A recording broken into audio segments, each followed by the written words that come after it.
today to answer messages? Okay.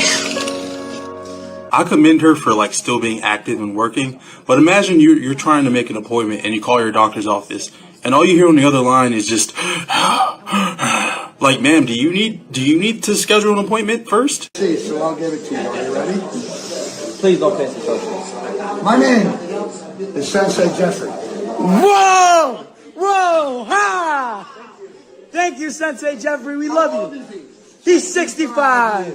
Whoa!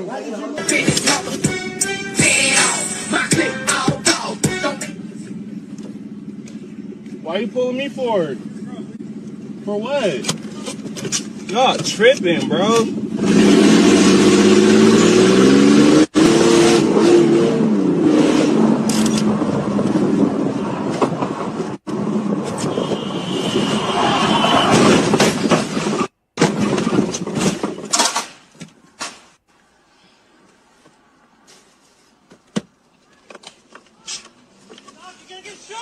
Get your fucking hands up! I'm gonna shoot you! Get your fucking hands up! Both of them, I believe you have a gun! I believe you have a gun! I don't have a gun. Don't fucking reach! Put your hands on top of your head! Bro, if you put your fucking hands down, I'm gonna shoot you! Y'all see this shit?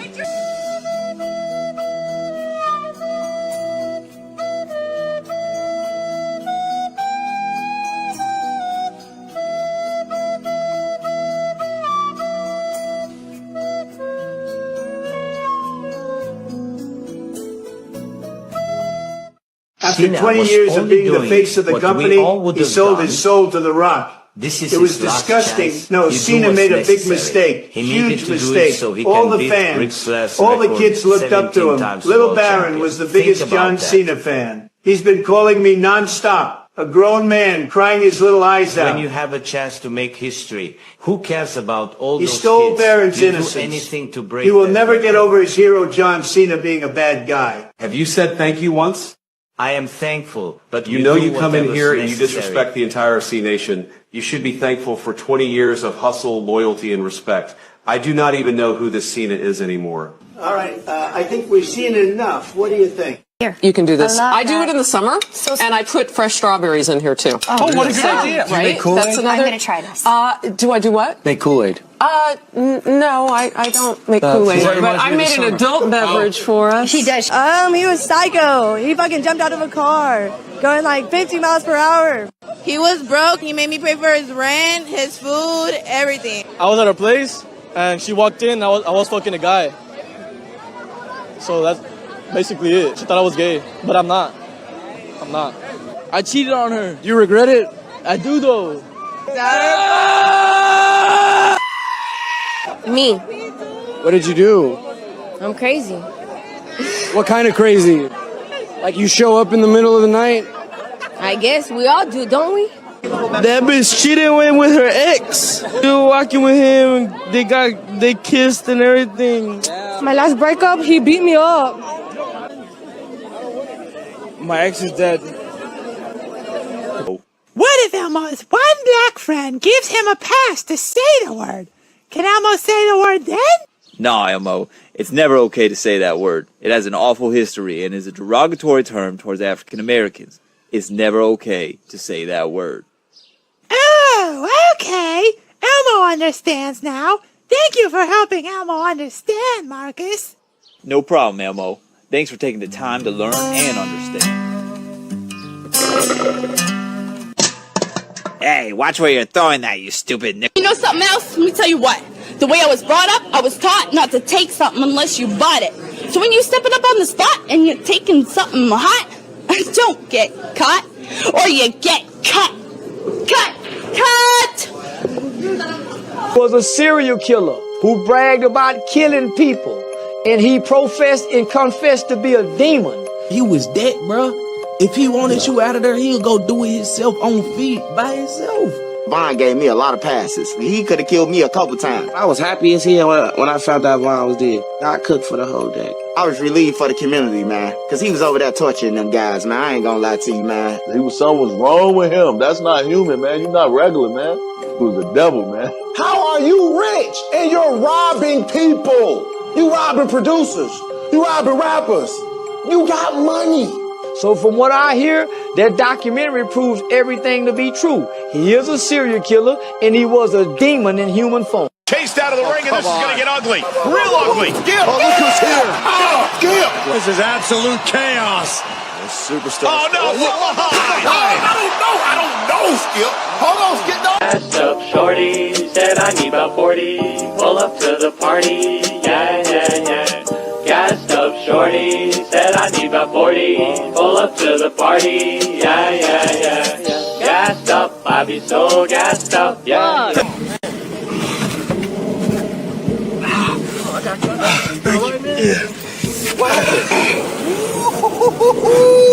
Hey man, can you call the police, please?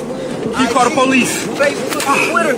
Y'all get with me. We got a biker boy that makes us, baby. I need some help. Can you call the police? Finna go viral, baby. All right, y'all get back with me. Twitter, Instagram, Facebook. I need some help, man. Wait. Go.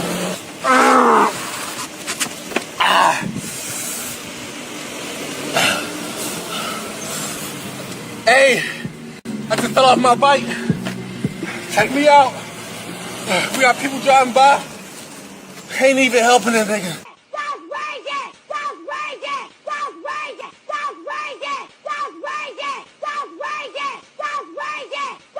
And Donald Trump. Donald Trump, if you can hear us, please, Donald Trump, please save me. Please save me, Donald Trump. Please. Please get these people away from me. In dear God's name, please stop these people. We listen and we don't judge. I got kids by my uncle. All three are his, and my baby daddy think the kids is his. And I tell everybody I don't like men, so I tell them my kids are my nieces and nephews. Be aware, the image is disturbing. Who has the best girlfriend ever? I do.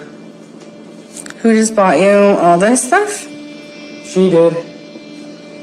And all the stuff? My girl bought all of it, and I'm about to eat this, and then we're gonna chow on that after. So, happy Easter. Yeah. But we're not eating it all. Just know that. Because we gotta save some. Yeah. You know? Budget cuts, you know? Save. You know? So we're gonna stop. Say what up, my fella. Man, take the fucking picture. I feel like stopping a nigga today. Oh.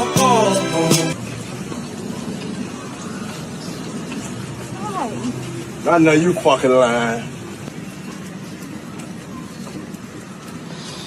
That ain't cool. So you're not Stephanie? I am Stephanie. No, you not. Stop lying. You not Stephanie. Listen, man, I don't know who this person is. I am Stephanie. I done sent you all my motherfucking money. For 3.5 years, I'd have been broke fucking with you. I'm sorry. That's why you never... Hold on, wait 1 second. I can tell the panels apart. You can tell? I used to make glass for over 30 years. You know who I am. I don't want any trouble. I got 5 chickens. I don't want any LED on them. None. Scan my shirt 5 times, buddy. 5 times.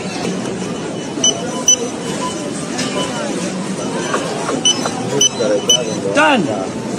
Doing a school project, and the teacher wants me to go up to somebody random and have them spell a word 3 times, and I'm just trying to get some extra points.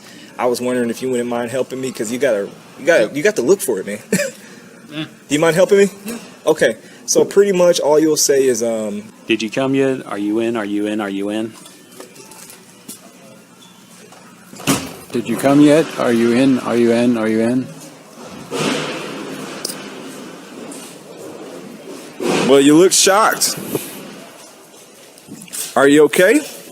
Did you come yet? Are you in? Are you in? Are you in?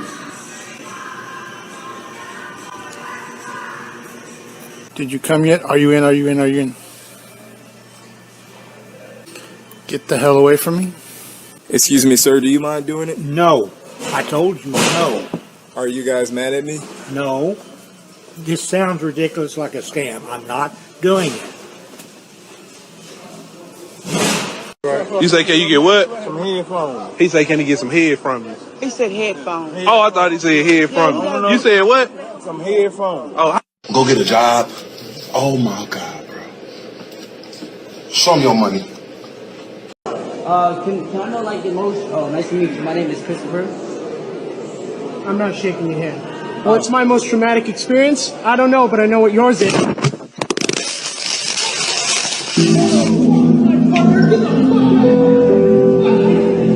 my dick. A ver, ya, prende. Prende, ¿por qué eres así? What happened, mamita? No, just $20. $20 bucks? For this video that we just shot. Okay, no, for sure. I'll have my cousin cash out here. No, right now. How's it He going? needs to pay me $20 for the video that he just took. We'll totally take you right now. No, I'll pay. I'm down to pay. We're good to pay. Can you not like touch my cameraman? No, I'd appreciate that. Who the does he think he is? I think he's piece of What? Who do you think you are? Huh? Is that a good thing what he did or a bad thing? No, that's a good thing. Take it back. Take backsies, Rainbow. I hope your left leg and your right leg switch. I hope soon as you get up out the shower, your whole body itch. I hope your top lip grow bigger than the bottom. I hope you run out of gas and when you walk to get some gas, they ain't got it. I hope your shoes shrink as soon as you buy them. I hope all of your friends throw a party and your ass don't get invited. I hope you accidentally piss off Mike Tyson. I hope you piss him off so fucking bad, all he think about is fighting. I hope you wake up on a deserted island. I hope ain't nothing wrong with your baby, but your baby keep on crying. I hope money call, but your phone on silent. I hope you drive all the way to work just for them to tell you that you fired. I hope you get heartburn with every blink. I hope you combing your hair in the mirror and it fall out in the sink. I hope the worst. I hope a cluck steal all your clothes. I hope you ain't got no grill, but every last one of your teeth is gold. I hope you wake up and you 80 years old. I hope you get horny and when you open that little drawer, your whole vibrator explodes. Stupid bitch. Being a young black female and also a teen mother, what do you guys do to give back to the community? Also directed mostly towards ODB. I know Praz and the Fugees do things for the community, but what is going to be your thing for the community? Nothing.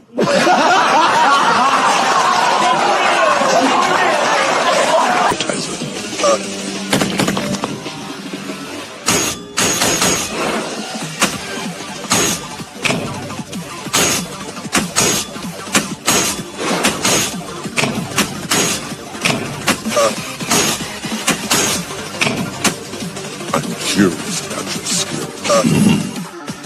This.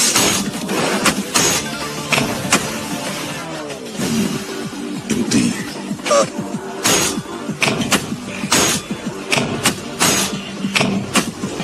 So concludes the appetizer.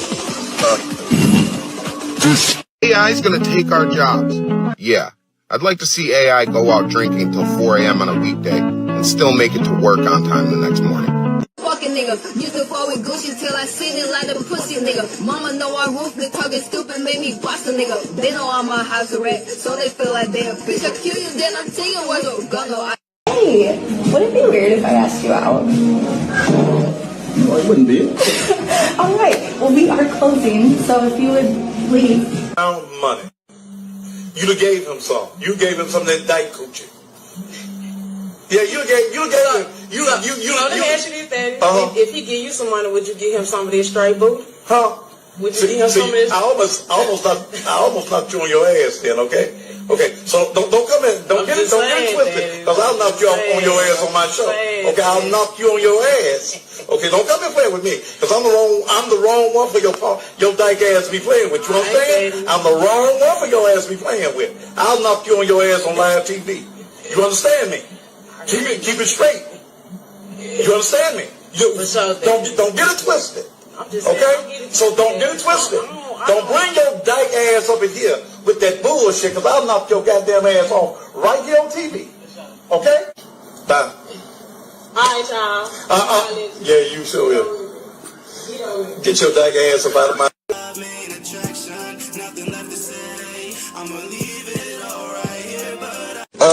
How much would it be to jerk me off twice? What? How much would it be for a milkshake and fries? How much would it be for a milkshake and fries? Give me $1.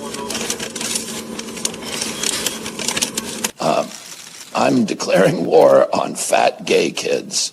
Not the kids themselves, but on whatever's making them so fat, gay, and pathetic.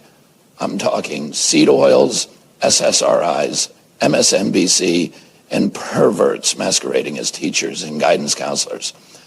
Sorry, but as an educator, you can't show off your extensive collection of marital aids anymore, okay? America isn't a dance school, a video game competition, or an OnlyFans academy. It's a country. And with the help of President Trump, we'll be focusing on eliminating the things in our society that are turning our kids into effeminate weirdos and skanks.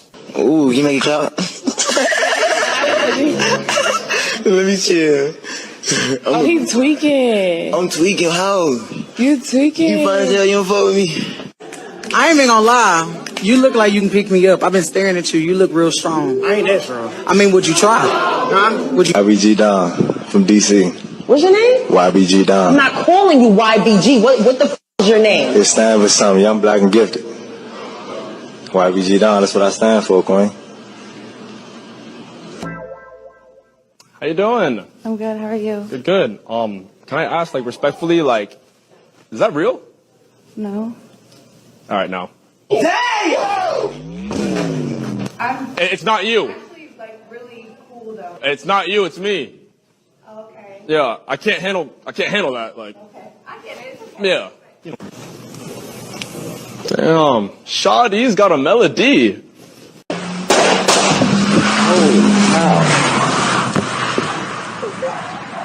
Maybe there's gang activity here. That's crazy. Ever seen 100 dudes run at you? That's not a fight. That's a stampede. So you backing out? No. I ain't backing out. I'm just saying that we got to rethink the rules. Listen, man, I be minding my business. I be chilling, eating my little kale and shit. And this kid bangs on that glass and yells, "Do the monkey noise." And I'm like, watch out, Lil man. You know, for a 400-pound gorilla, you are a big wuss. Grow some balls. Aight, glow stick. Shit ain't sweet around here. Keep talking spicy, and I'm gonna slap the shine off your face and send your ass back to Area 51. I'm not saying I can't do it. I'm saying maybe we lower it to like 37 max, spread out with snacks in between. Mm-hmm. Don't y'all get mad when they throw a peeled banana at you? Like, bruh, I can peel my own shit. Like, I might throw shit at you, but I like my banana clean, respectfully. Yeah, I know you like that banana in your mouth, all peeled and soft, like you didn't just throw poop at a zookeeper 5 minutes ago. Bruh, quit with that Diddy shit, bro. I know we swing, but we don't swing that way, you Skittle-fueled space little. They feeding y'all bananas? I only eat gourmet, lil bro. Imported figs, microgreens, Whole Foods on delivery. Shut your Joe Martin looking ass up, man, before I come over there. Y'all sitting here talking about bananas like this ain't deeper than potassium. My boy Harambe got clapped and nobody spun the block? Yeah. Oh, nah, fam. I'm loading up the zoo cart. We riding at dawn.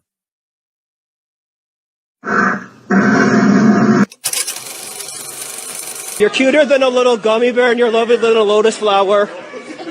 And you look like the girl from Wednesday. Yeah, you do. It's Saturday, man. No, Jenna Ortega. How many sides are on a triangle? Oh, man, you just... 5. It's 3. But yeah, close enough. What about the bottom? Oh, true. I forgot about that. So you went to college? Yes, sir. I went here in Jackson, then I went to Harvard. I'm LLC Incorporation. I am one of the last founders. I'm in with the law enforcement. We're police officers dressed up as homeless people and living out here on the streets. We're trying to come forward and say that homelessness is against the law. You're an undercover cop? Yes, sir. I sure am. Most likely, I just painted a target on myself. Did you happen to be mayor? Thank you, brother. Man, I love you, brother. I appreciate it, bro. So all you niggas, whites and browns, tacuaches. See, I'm Mexican. I can say what's up, nigga. ¿Qué pasa, güey? ¿Qué pasa, vato? You saw shit. Hey, you saw shit. Hey, you saw? Hey, we make the...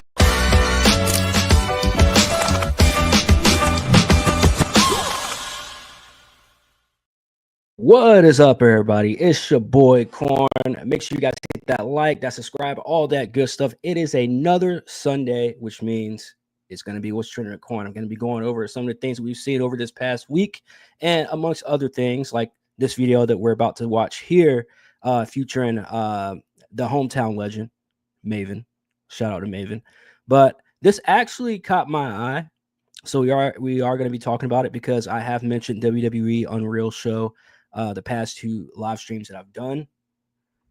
And so you guys already know how I feel about that if you guys have caught any other live streams or any other videos that I've talked about this. So we're going to be going over that. We're going to be going over a couple other things, including not Triple H, Chris Jericho might be coming back to WWE. Jericho just might be coming back to WWE. But again, I don't think that that's going to be like more like an in-ring type of thing, but I do believe that his last match will be in WWE. So let's just hope so. Let's just hope so. Shout out to Fishes Fly. You think Maven could be a Hall of Famer one day? Again, I love Maven, but no. We've seen people get inducted into the Hall of Fame that shouldn't be at this point. So I wouldn't be surprised if he is. But if you're going to ask me, again, a guy that I hold Maven in high regard in terms of what he did in his day. First ever Tough Enough winner. And then went on to make a career out of it too, because a lot of guys that won Tough Enough after that still couldn't cut it. Maven at least got a few years in. But as much as I love Maven, man, I'm about to go with no with the Hall of Fame. That's a hard no. Because he never had that kind of career. He didn't have a Hall of Fame career. And I think in order to be even like thought of for the Hall of Fame, you have to actually have a Hall of Fame career. That's all I'm going to say, man. Yeah, I mean, you eliminate Undertaker. That don't mean shit. In the grand scheme of things, you already know that. That means nothing. That's like saying, should Drew McIntyre be inducted in the Hall of Fame because he eliminated Brock Lesnar in a Royal Rumble? No. Absolutely not. But hey, shout out to Jaren. Shout out to Fishes Fly. Shout out to everybody else that's come through or is going to be here later on. But let's go ahead and get into this video. Hit that like, that subscribe, all that good stuff. If you're on the Rumble side, hit that like and follow. Let's go ahead and get into this because it's very interesting. Now, the reason why I am talking about this first is not because it's a 20-minute long video, and I don't think I'm going to go through the entire video. Possibly. Y'all know how we do over here, but it's because I couldn't really show any WWE Unreal footage because it's Netflix, and we know how Netflix is with the copyright shit on YouTube. So I figured if they're looking at some of this stuff on Maven's YouTube channel, then we'll be okay. So if I'm going to risk it, I'm going to risk it on this video. So we'll see what happens. But for the most part, I'm pretty sure I'm okay with watching this video on YouTube, but we'll see. Being out to dinner with him one time, and we had a little side bet to see who could call him Paul the most. Mark, hands down, took it. He probably called him Paul 75 times during this one dinner. I believe that our business is actually more complex than anybody understands. So what that was, when you saw the people rolling around and obviously in their gym, their street clothes, what that was, that's before the show, before a Raw or before a SmackDown, when we're just in there working on going over moves, working on a match that you might have coming up, or just in the ring, working on your craft. 20 years ago, man, if they saw anybody recording that, nah, their ass was out of there. So doesn't that tell you what state we're in WWE? And I get it, not just WWE, it's professional wrestling as well, just as a whole, the state that it's in terms of kayfabe or lack thereof. But the fact that Maven's sitting up here and telling us that 20 years ago that shit wouldn't have cut it. We've already seen guys and heard guys on whether you want to talk about Busted Open or interviews that have already mentioned and referenced WWE Unreal Show, the joint on Netflix, about how even 10 years ago this shit wouldn't have happened because Vince would have never let that shit happen, ever.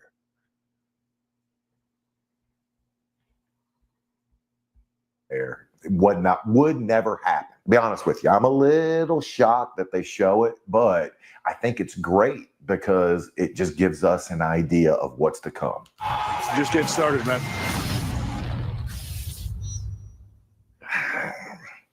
I've talked a lot on this channel about being in the ring, wrestling, doing a match. And in the end, there's an audience of one. I can listen to Maven talk all fucking day because he's very detailed with the shit that he talks about when it comes to wrestling. This is what we've always wanted as wrestling fans. And I think that's why he has such, not just the production of his videos, obviously, he's got the very expensive camera and all that shit. I get it. And he's got all the access in the world. I get it. And getting even more every second that we're talking because his channel is getting bigger and bigger and bigger.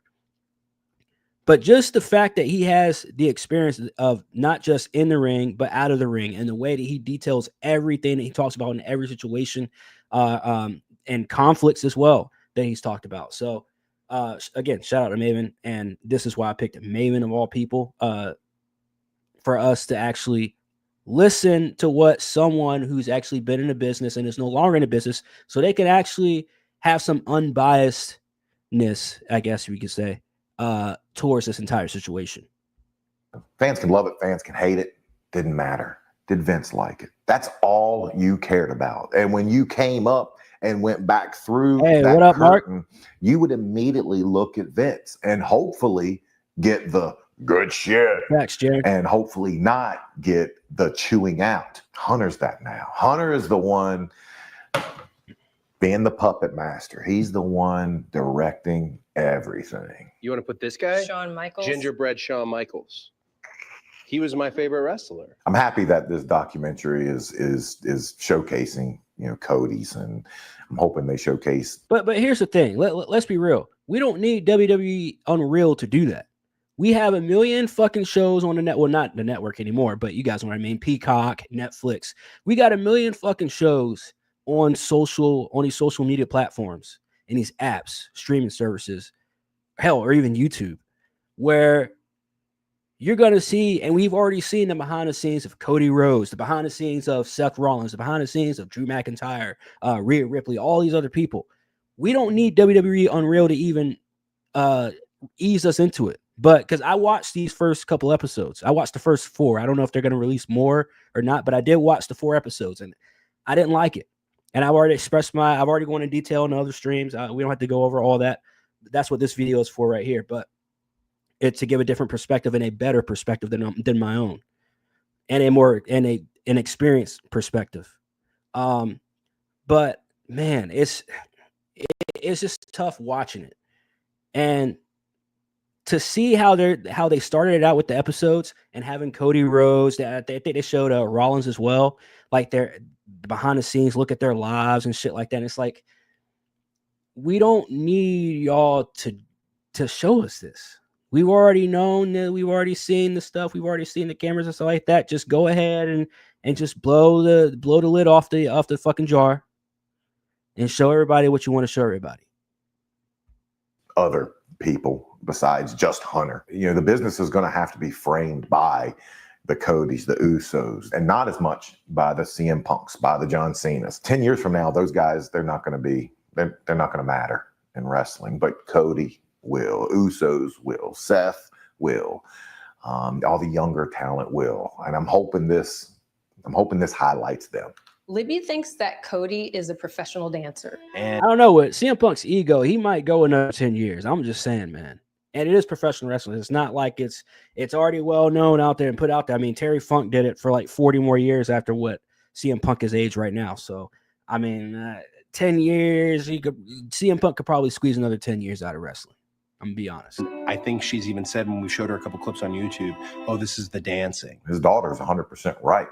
It's a dance in the frame of you are performing in a ring, in a 20 by 20 area with a partner. And if your partner is off or you are off, the show is off. Yeah, as white meat as you can be. Yeah. White meat, he means just as good, as wholesome as you can be. Man, Hunter, don't make me be the one helping the fans define your show. Don't let that happen. No, the reason why they did that is because they got a lot more to show everybody. Especially, I hope they get to the part, because again, we're gonna skip around because it's 20 minutes. We don't need to see this shit. We've already seen a gorilla position. We know what the gorilla position looks like. I want to get to the shit. Here we go. So this is what I wanted to get to. I think I just saw the screenshot of it. Okay. It's when they get into the writer's room. And this is what I was talking about the past couple weeks on the stream, is about the writer's room. And why the fuck are they putting cameras in the writers? But you know what? You ain't got to hear it from me, just a diehard fan. You're going to hear it from a guy that was actually there in the company, employed by the company, and damn near grew up in the company. So let's go ahead and hear what Navy has to say. Gotten there. And he's convinced himself that he's got one more run in him. Man, I hope he does. There's no one rooting for him harder than me. But like first time he comes out and like somebody's got to save him, just feels off to me too. During my time, there would not be a camera within 20 yards of a writer's room. Vince was in the hunter position of the writer's room, and everyone was feeding him ideas. How did it go? We don't know, because there was not cameras in there. I'm just gonna say it. This might be a little bit. Oh, we know how it went because what we saw on TV. But then you'll hear some of these ridiculous ass takes in the writers' room. And again, I pray to God. I'm being dead serious when I say this. I pray to God that they only made these crazy ass ideas because the cameras were rolling and they knew it was going to be on a show. I really do hope that, because hopefully he's going to go into the actual, hopefully he's going to show their actual stupid ass ideas, including one of them, including Chelsea Green winning the Royal Rumble. And the way she wins it is asinine. Aged they might be putting this on for the Netflix cameras. Rhea Liv matches your show. Oh, look at that run sheet. Oh, that Monday Night Raw lineup. The run sheet it's changed. That's the show outline. I'm really shocked they're showing this. I mean, I guess the fact that Maven is still saying I am shocked they're showing this shit should tell you everything you need to know about the fact that TKO don't give two shits about the actual wrestling business, only to profit from it. And again, good on them, because that's how you run a business. I completely understand, but at the same time, you're going to run out the right fan. I mean, not the right fans, but you're going to run out the wrong fans, and you're going to keep the fans that aren't really fans, which is what we've been seeing. I don't know if you guys have been in some of the shows the past couple of years, but and if you guys didn't, hear that reaction that the GOAT Hulk Hogan got in LA, again, it is LA, but that should tell you it's still a professional wrestling event, and you're in the legend of Hulk Hogan getting booed. Really hasn't changed. It was like that during my day. They just got better font now, more colors. My collarbone and my shoulder blade got ripped apart. She had to kick me into the second one. This is an injury, the shoulder, collarbone. That's an injury that's not going to ever go away. It's not going to ever feel better on its own. That said, I don't know if surgery would ever get it back to 100%. More than likely not. This is going to be something she's going to feel for the rest of her life. So remember, when you're watching your favorite superstars and you see something as simple as getting thrown into a wall, something that you take for granted, something they take for granted. I mean, when they were going over it earlier, they're like, yeah, throw me into the Fila wall, Philadelphia wall. She didn't think about it. She didn't think that was the bump she was going to have to worry about, but it became the bump that not only would affect her for that night, but I guarantee will affect her the rest of her life. Because I can still go back and have the surgery. I just don't want to have that extra time off, because it's going to be 6 months compared to 3 months. When you're riding high, when you're at a specific level. By the way, another perfect example of that would have been Finn Balor at SummerSlam of 2016 or 17. I get those 2 years. I'm pretty sure it was 16, because that's when they split did the brand split, and because he was the first ever Universal Champion. But if you go back to when he hurt himself in that match, it was off of a simple. What did he do? Fuck. Damn, I forgot what he did, but he hurt his shoulder. He dislocated his shoulder, I'm pretty sure. Hit in the barricade, in probably a similar fashion as Rhea Ripley, except his was like over the barricade. Like his shoulder went over the barricade, or his arm did, and hers went right through it. On the card, when you're main eventing, you don't want to relinquish that spot, because if she goes off and has surgery, there's countless girls just ready to take her place. And what do I always say on this channel? Out of sight, out of mind. I would still encourage her to have the surgery, and the reason being is, she's one of those characters that she could take 3, 6, 9, hell, a year off. The moment she comes back, the place is going to come unglued. They're going to be right back. I know this sucks. Do not freak out. We will make this into something wonderful, okay? Sorry. Man, people would get hurt backstage, and yeah, people would offer, shit, that sucks, man. I'm so sorry, and everything. So I can see the backstage culture has definitely changed since when I was there, and changed for the better. Changed with the mindset of let's take better care of our talent. Let's make sure our talent knows that we feel not only their pain, but what they're going through mentally. I'm gonna say this though, because Undertaker came out recently, and when I say recently, I mean like within the past couple weeks, and said that he's very disappointed in the backstage culture in WWE because of the TikToks that they're doing. They're doing TikTok videos, and we're seeing them on Instagram and Twitter all the time. TikTok dances, like even putting you got the women putting CM Punk in these fucking videos now. CM Punk's saying all these weird generation alpha words and shit, or terms, whatever the fuck they're saying. All this weird stuff going on with social media. And he's saying that he's disappointed that they're doing all that bullshit rather than watching matches, rather than watching the matches that are going on before them or after them, and trying to get some pointers, or trying to, now he didn't say anything about them going to Legends and Advice. So I don't know if that's just an AEW thing, or if that's like all around in professional wrestling. I don't know. So I'm not going to go around saying that. I'm only going to quote what The Undertaker actually said, which was that they'd rather do TikTok videos than watch wrestling matches backstage at events. That's a good thing. That's not a knock to what we're seeing on WWE Unreal in terms of all of that, but or in terms of what we just saw. We know Triple H, comforting and consoling Rhea Ripley. That's cool. But what I'm saying is, from what we're being shown on WWE Unreal, could be a little different than what's actually going on as well, according to The Undertaker. Halfway through my career here, he becomes Office, and now I'm like, fuck you, you can't tell me anything. I'll be perfectly honest. I didn't expect him to be that honest, but I'm happy he was. There would be moments where we'd have a meeting and he'd come at me, and I'd leave there thinking like, this little motherfucker, Punk didn't trust me, and I didn't trust Punk. No one trusted you, Hunter. Not a damn. Well, Sean trusted you. There's your list. Now this was so that became a clip last week, by the way, with Maven. Like he was trending on Twitter because he said that, because of that clip right there. And I don't really have any. Obviously, I wouldn't fucking know what's going on.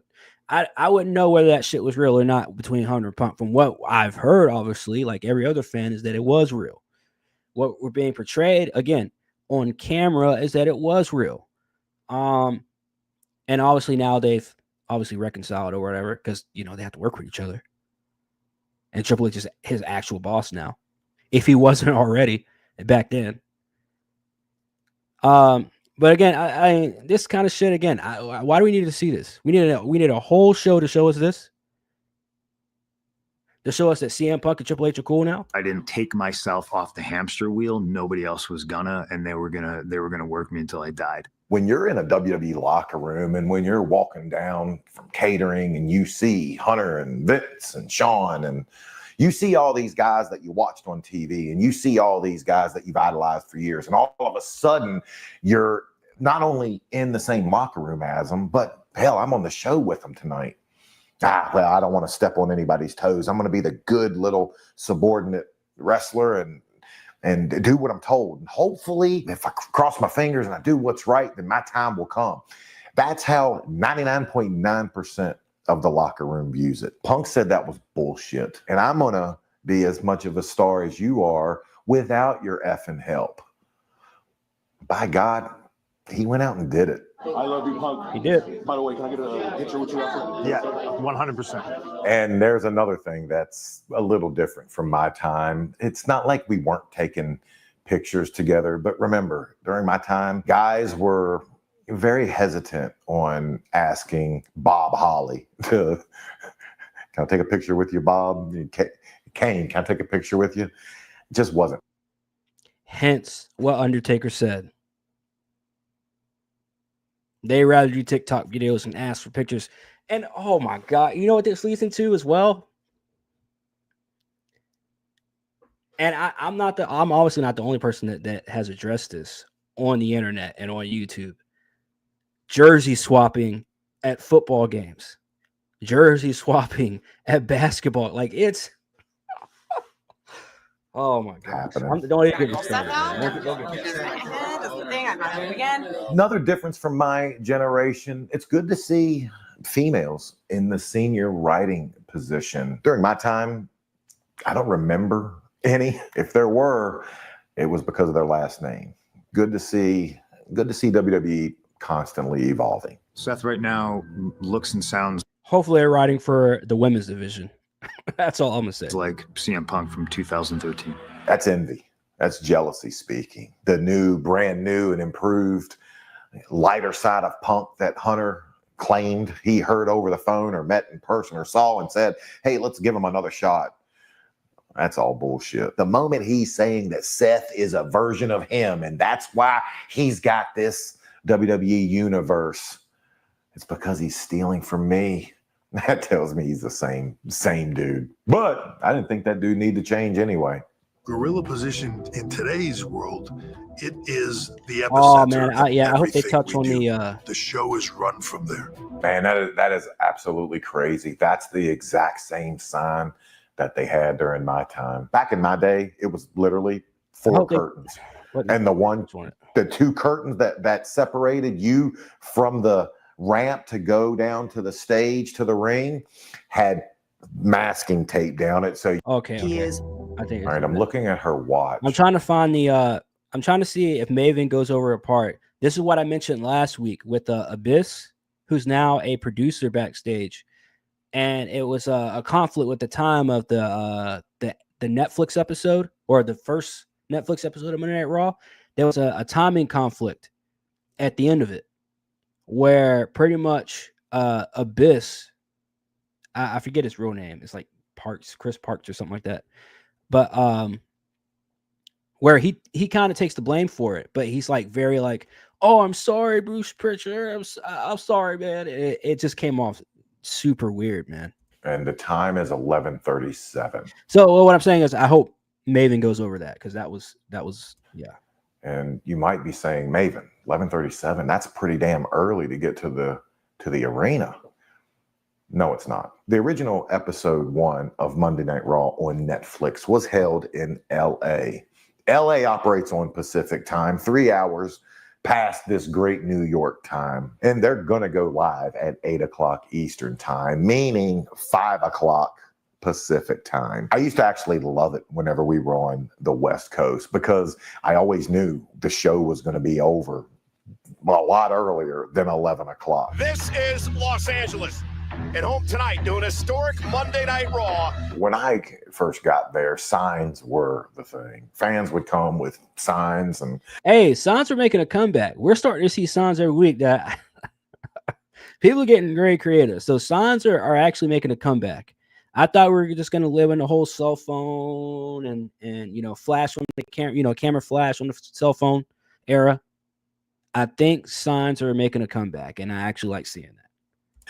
They would open up the show and scan the crowd, and everyone would hold their signs. They don't really do that as much anymore. Now it's all about the belts and the Money in the Bank briefcase, merchandise, and that translates to dollars. Trust me.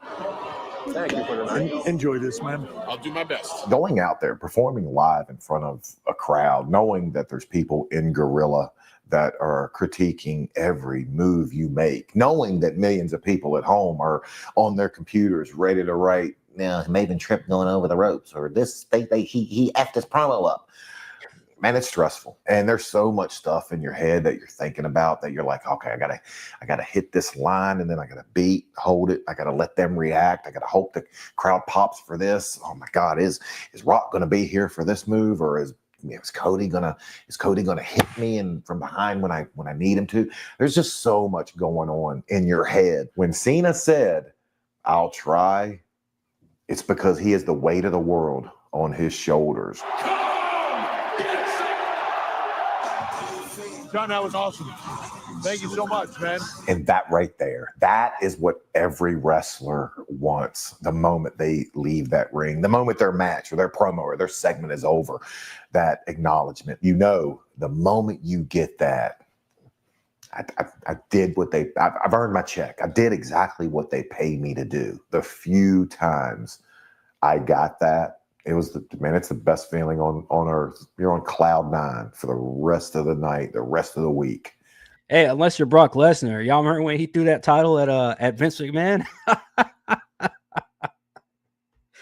Oh shit, that's still one of the funniest clips ever, man. Just Lesnar just walking back there pissed off, throws a universal title right at Vince McMahon. Vince McMahon yells back. I forgot what he said. What did he say? I think he just said asshole. He's like asshole or prick or something like that. When you get that acknowledgement. Me roll out. Right there, you see Rhea going over spots. She's literally walking herself through the match. You'd see guys backstage doing it the whole time. Toss, okay, shoot off, duck, boom, boom. Guys just trying to remember their spots. Glad to see nothing's changed. Those smacks are in there too. She's laying those in. Yeah, yeah, it's kind of hard to fake a slap, but I don't think is he going to go over the damn, I could have sworn he was going to go over the Abyss thing. So I mean, that's pretty much it of what I wanted to go over in terms of the W Unreal. Again, I wanted to show you guys the perspective of Maven, because I do believe that, you know, for a guy that spent that amount of time there, he knows what he's talking about when he says like this changed, that changed. We know about the, you know, the backstage stuff. We know about this. We know about that. But yeah, look, WWE, I don't know how many more episodes they're going to put out. I don't know if they're going to do another season. They're saying the perception was that, oh, it was a great show. All the fans loved it, blah, blah, blah. I don't see a single soul on the internet that loved that show. I saw some people that were like, interesting. You know, like, oh, they were going to do this. They're going to do that. Like the whole Chelsea Green was supposed to win the Royal Rumble. Well, not supposed to, but they threw it out as an idea. They also threw out the idea of CM Punk winning the Royal Rumble. Yeah, it's a whole thing. But anyways, man, hit that like, that subscribe, all that good stuff. Let's go on and get into the next topic. This one kind of caught me off guard. So if you guys, I don't know if maybe Matt Riddle's having like a mental breakdown. I don't know if he's having some kind of like crisis. Who the fuck knows, man? It's always a story of Matt Riddle. I've always been a supporter of him, even when, you know, when he was in the UFC. Just because he is a talented dude. He seems like a genuinely likable guy. But then he like just does and says stuff like this, and it's like, I don't know whether that carries weight or not. But again, we are talking about CM Punk. But let's just go ahead and hear it straight from the horse's mouth. Friends on the roster that still say he's a bitch to work with. Oh, if he did generate the amount of money and attention that he does, he wouldn't be there. And kudos to him. Kudos to him. The guy packs an arena. He sells tickets. He sells merchandise. And when you're looking at WWE, especially with TKO, I don't think they care about anything else. They go, what do you want to get paid? You bring on this much value. Okay, good. And right now, hats off to him. He's killing it. He's wrestling. He's staying active. He's staying busy. And his fans seem to love it. So I have no ill will towards the man. I just don't think he's, good at fighting. I think his better days of wrestling are way behind him. And that's not a knock. I'll tell you this. I'm not getting that much better or faster or stronger. And I can tell you he's definitely not either, especially with all the botches. So this nigga Matt Riddle just straight. Dude, CM Punk got grilled by not only Dominic Mysterio last week when he tried to come after Dominic about pretty much kayfabe, and Dominic was like, kayfabe? Like, nigga, what? And Dominic Mysterio he only brought out 2 receipts. There's way more receipts that you could bring to CM Punk about CM Punk. He brought 2 and iced his ass. Now you got Matt Riddle coming out here on a podcast or an interview, whatever the fuck, and icing CM Punk out of nowhere and literally saying that he's still a bitch to work with. Which, I mean, again, the grass is, the sky's blue. Grass is green. Like, of course, CM Punk, Phil Brooks is difficult to work with. You think? You can watch one interview with this guy and tell that he's a difficult motherfucker to work with. But, again, he's CM Punk. So what are you going to do? Now, I agree with Matt Riddle on a couple things. Now, everybody wants to grill and I CM Punk about his fighting. I'm going to say this, man. Kudos to CM Punk for at least doing it. Like, we can say that, oh, he lost and he did this and all that. But the dude got to fight twice in the UFC. How many people can say they got to do that? Period. Now, did he get his ass beat? Yes, of course. Yes, of course. But that does not mean that he's not talented enough, that he wasn't at least talented enough to at least spar them dudes, get in the fucking octagon with them dudes, and attempt to throw down with them. So the fact that he even had the balls to even go in there and do that shit, I can't knock him for that. I can knock him for the way he lost. Because that shit was fucking, like, the first time we're like, all right, man, it's his first UFC fight. We get it. He's facing the top of the top. He's facing the best of the best. Nah, dog. That second fight with, what was his name? Mike Jackson, whatever the fuck. Like, bruh. Nah, dog. Nah, dog. We can't be having that. So, I'll agree with Matt Riddle on that, even though that's more of like that's like low-hanging fruit. But the botches, even though I'm going to say CM Punk hasn't botched nearly as much as he did when he was in AEW. That's, look, maybe it's the people that he was rolling with over there in the ring with over there, the competition, quote unquote, that he had over there. But in WWE, yes, he's had his handful of botches, but it's nowhere near where it's like, oh, it's going to be tough watching CM Punk step in the ring today. In AEW, it was like that for me. It really was. He moved a lot slower, it seemed like. At least now he knows that, all right, man, I can't be trying to do this and do that. And then while still trying to catch my breath like I'm Jey Uso during an entrance. Like, you know what I mean? Like, you gotta pace yourself. Again, I'm not the biggest, I'm a CM Punk fan. But again, the more this dude opens up his mouth outside of wrestling about anything outside of wrestling, I'm just like, yeah, nah, man, just shut the fuck up. But let me know what you guys think. I do think CM Punk's a fucking idiot, again, outside of wrestling. But for the most part, I think he's doing his job right in WWE. I don't hate him. I don't love him right now. But, I mean, he's doing what a legend is supposed to be doing in the ring right now. He ain't wrestling every single month in the main event. He's getting a main event or two here or there. Just won the world title and then lost it to Rollins with the cash in. Look, man, I can't be mad with what they're doing with CM Punk because it could be a lot worse. It could be a lot fucking worse. And speaking of worse, let's go at worse opinions. Now, I'm a fan of both of these guys. Not like the biggest fan or no, number one supporter, no shit like that. But I've never had a reason to not like Jonathan Coachman. And I've never had a reason to not like Dolph Ziggler. But if we're talking about botch, I'm not going to say botch. Fuck that. If we're going to just talk about a bad run, especially a bad last run, a retirement tour, should we say, for John Cena, it's bad. It's really fucking bad. And now him going from heel to face because he has maybe 3 or 4 months left until his last match. Out of nowhere, oh, thank you, Cody. I'm not a bad guy anymore. Because they didn't have anything planned after The Rock and Travis Scott showed up at Elimination Chamber. And after Travis Scott showed up at WrestleMania and The Rock no-showed. Zero plan. So now here we are in August 17th of 2025. And we got Jonathan Coachman and Dolph Ziggler on, I believe this Busted Open Radio, or Pro Wrestling Nation said Busted Open. Busted Open Radio. Theorizing. And we think that they're going to come up with something. These are two guys that have spent a huge amount of time, not just in the business, but in WWE. Very long time. Both these guys have well over, I'd say, decades at this point. And with their involvement in WWE. I think Dolph maybe like 15 years or so. Because remember, he was in Suicide Squad. Spirit Squad. He was in Spirit Squad. I want to say that was like 2005 or 6. So yeah, almost about, I'd say about 18, 19 years, give or take, with his involvement with WWE up until last year when he got released, or the year before that. Jonathan Coachman speaks for himself. We all know who he is. We all know his involvement with WWE, on and off relationship with WWE.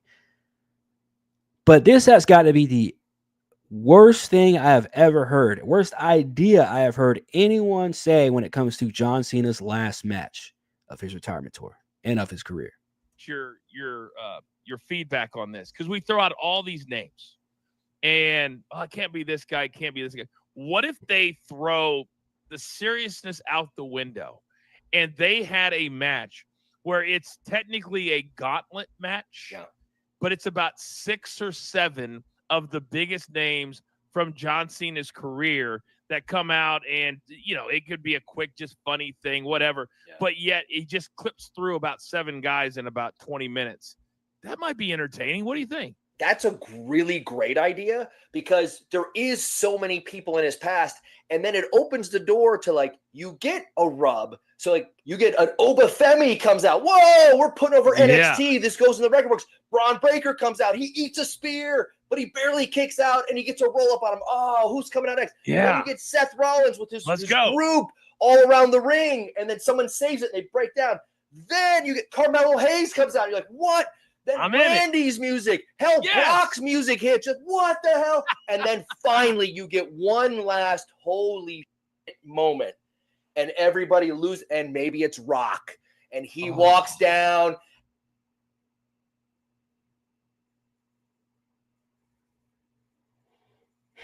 And he walks down. He's got the vest on. He's not even ready to wrestle. And then he points, or he says, "One more time, right now, ring the bell," and you get that. There's more poster where they finish the one out. I see it. By the way, I just making that up, gave myself goosebumps. I see it. That's a beautiful thing. That's the gayest shit I ever heard, man. Again, respect to these guys, love these guys, fan of these guys, but holy fuck, that's a horrible idea. You want a gauntlet match to be John Cena's last match of his entire fucking career? Legendary Hall of Fame, one of the greatest careers of all time. You want that to be a fucking gauntlet match? Are you fucking retarded?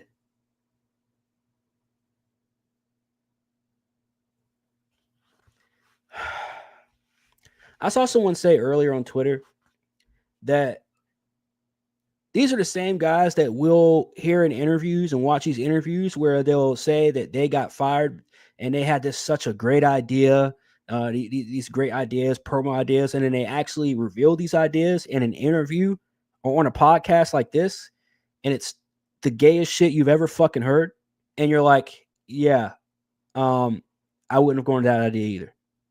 If I was Vince McMahon, I would have said, no.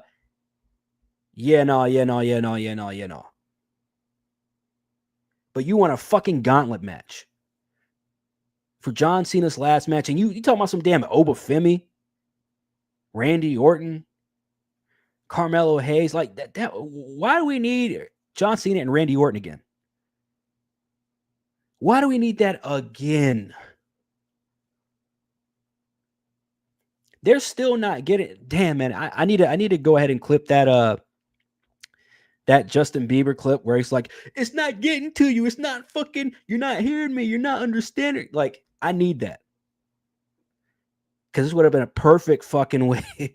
Like, they're not getting the fact that you need to elevate this, and I don't want to say younger talent, but newer talent. Jacob Fatu he can only get so over if he keeps fighting other fucking Samoans. Solo Sikoa can only get can only get so much over if he keeps fighting other fucking Samoans. Sami Zayn keeps fighting fucking Samoans. No, but in all seriousness, man, like you have so many people, LA Knight, that you have to get over. Jacob Fatu, Dominic Mysterio he's the only guy right now on the entire roster that's like super duper over. That's not a fucking Samoan. The guy's more over than people love him more than fucking Sami Zayn. People, I'd say he probably matches Jey Uso.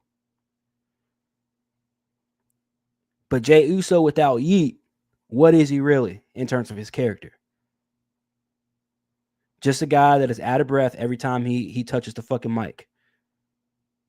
Because all he does is dance and say Yeet.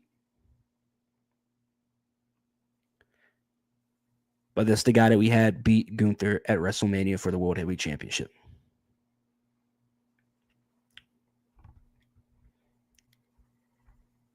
Fishes fly. I really hope you're joking. I really hope you're joking. Oh, Mark says a gauntlet match. Good thing that's just fantasy booking. Yeah. Good thing it is only fantasy fucking booking because ain't no fucking like I don't want to take it too serious. But fam, this is his last match of his career. We're already in the last year of John Cena's career, more than halfway through it. And it just pisses me off the fact that we brought this guy back and this is what we've gotten. Yeah, we got a world title run, but what kind of world title run was that? There was no payoff to it. It was like, oh, my bad, man. I didn't mean to hit you with a title at WrestleMania and cost you the whole, cost you the WWE Undisputed Universal title. I'm sorry. I didn't mean to do that, Cody. Let's be friends. But before we can be friends, we're going to have one last match. Good guy versus good guy. Which is the match that they should have had at WrestleMania to begin with. But again, we already went down that fucking rabbit hole during WrestleMania season. But again, I'm trying not to take what Jonathan Coachman and Dolph Ziggler are saying super duper serious because again, it is fantasy booking. This is them sitting on a fucking podcast talking about it.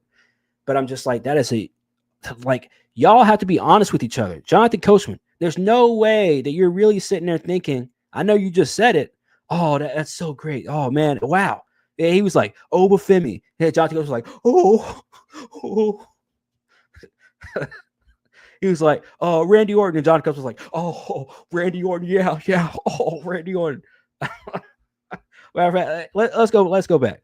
I want to go back here. Seriousness out the window. And they had a match where it's technically a gauntlet match, but it's about 6. Just watch Coach's face as he's talking about this shit. As Dolph Ziggler starts talking about the actual match.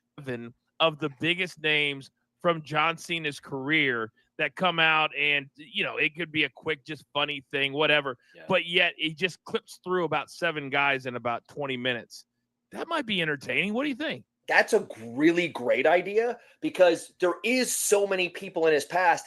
And then it opens the door to you get a rub. So you get an Obafemi comes out. Whoa, we're putting over. Yeah. Look at Coach's face, man. He's like, this poor soul,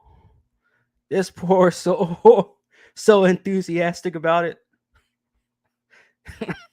Yeah. See, this goes in the record books. Braun Breaker comes out. He eats a spear, but he barely kicks out, and he gets a roll up on him. Oh, who's coming out next? Yeah. Then you get Seth Rollins with his group. Jonathan, Coach, what are we doing, bro? What the fuck? Seriously, what are we doing? There's no way you're sitting there like, yeah, I love it, man. Yeah. Oh, yeah. Dude said Oba fucking Femi. A guy who's not even on the main roster yet. What the fuck are we talking all around the ring? And then someone saves it and they break down. Then you get Carmelo Hayes comes out. You're like, what? Then Randy's music. Hell, yeah. No, Coach. Fox music hit. No, Coach. You can't be doing that. No. Carmelo Hayes comes out. You're like, what? Then Randy's music. Hell, Brock's music hits. Just what the hell? And then finally you. Ain't no fucking way. He has to be thinking in the back of his mind, like, shut the fuck up. Just shut up, Dolph. You're embarrassing me right now. What? Get one last holy shit moment, and everybody lose, and maybe it's Rock, and he walks down and he walks down. He's got the vest The on. only one that makes sense is The Rock, by the way. There's a lot of reasons why you could do Rock and Cena as Cena's last match. I personally wouldn't do it, but it's not the worst thing that comes to mind. It's actually one of the better ideas given what we've already gotten this year during his retirement tour. But I did want to talk about this. I wanted to run this by y'all, of course, anybody who watches this in the future. Just to kind of pick your brain a little bit, because it is an interesting concept, just not the gauntlet match. But you can't sit there and say, oh, we're just going to have a gauntlet match and then put some, like a couple young guys in it and it'll give them the quote unquote rub. That's not how that works. Ask Baron Corbin when he was forced to retire Kurt Angle at WrestleMania. Does anybody remember that match? No, we do not. So again, hit that like, that subscribe, and all that good stuff. Now, I'm going to step away from wrestling for a minute. Y'all know how I do here. Give you guys some side topics. Shout out to Kayla Guerrero, Eddie's youngest daughter. She's basic shit. I did a video about her, I think a couple years ago, maybe about a year and a half ago, when people tried to cancel her. And after they found out that she was also Eddie's daughter. So I've been following her since, some stuff. But she said some basic shit right here. And we're going to get into the video. But the UK has gone full fucking, like, brain rot. It would be an understatement. I'm going to just say that right now. Brain rot would be an understatement of what the UK has done to their country. But don't let me tell you, we're going to watch it. But shout out to Kayla Guerrero, as she says, unpopular opinion, I don't mind being catcalled. Every time it happens, I think to myself, damn, I must look good today. Again, base perspective, I get it. But let's go ahead and watch what the UK is actually going through right now. Oh, wait, we got a few comments. So before we watch the video, just some comments real quick. What up? Yeah, Mark says coaching Dolph was a little yeah. Look, I think Jonathan Coachman was like he was just trying to, help Dolph have a good time. They're podcasting together. I get it. But in the back of his mind, he's just like, that's a terrible fucking idea. He should have said it on the podcast, but that's a whole nother thing. Shout out Jared. He says he can't be serious. I know, man. Ain't no fucking way they can be serious. But thank God they're not writers in the WWE room, or else we'd be seeing that idea roll out on that WWE Unreal show the next season, next year. Shout out to Fisher's Flight says, low key though, what if they did bring back some Ruthless Aggression guys to go up against Cena for his last match? Make it a fun gimmick at first, and then once we blew through them, bring out the real. But bring out the real what? That'd be the question. Because if you want to be real about it, no pun intended with you saying, bring out the real. You want to be real about it. Who are we taking serious right now? And again, there's no story there. You'd have to build up a story. And I'm not saying you can't build up a story in 2 months with John Cena, but if we're talking about his very last match, how long was the story of Shawn Michaels and Ric Flair and Ric Flair's retirement match? And we already know how long the story was with Shawn Michaels. Well, it wasn't his last match. It ended up not being his last match. Technically, his retirement match against The Undertaker. How long? We know how long that buildup was. Pretty long. But yeah, we're going to sit here and act like that just because you're in the ring with John Cena, you're going to get the fucking rub. That's not how it works. You might get one for a week like R-Truth did. Is anybody talking about him still? I was talking about him the other night just because I saw him on SmackDown, and I said we should have gotten that. Which, by the way, I do need to do a Rumble stream, a Rumble-only stream, because shout out to people that do watch on Rumble, by the way. But I do need to do a Rumble-only stream because there are some clips and wrestling videos that we can actually watch on Rumble that we can't watch on YouTube because of copyright. I can actually watch WWE content on or share WWE content on Rumble. We can watch it too, by the way, but I can share it on Rumble. So I do need to do one of these days because I do want to go over that clip of R-Truth that he did, that little segment he did with Aleister Black, because I actually thought it was good work in the end of it. So if you guys haven't watched it, go back and watch that. But yeah. And Mark said, indeed, base. UK. Oh yeah, we're gonna get into that. So yes, let's go ahead and watch this. Hit that like and subscribe. These women aren't friends out for a run. They're actually undercover police officers taking to the streets in Surrey as part of a new operation trying to stop people catcalling and harassing female runners. So let me get this straight. It doesn't take a rocket scientist to figure this shit out because they just said it. Police officers, female police officers who have been known to be incompetent, by the way. Not all. Like Jesse Peterson like to say. Not all, but most. And one way, shape, form, or fashion has been proven to be incompetent and doesn't know how to react rationally in very tense situations, such as a gun or weapon being pointed at you, or just your life being in danger in general. Women tend to not have rational thoughts during that time. And the little bit of clips that we have seen, or a handful of clips that we have seen of female officers being in such situations, well, they speak for themselves.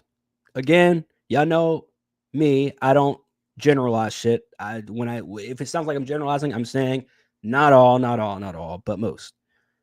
But so let's just go ahead and get this straight. You're going to have female officers run the streets, and to combat catcalling, you are going to provoke catcalling. Just wanted to get that straight. We get honked at, the staring, the hanging out of the window just to look at us, and it just... Ooh.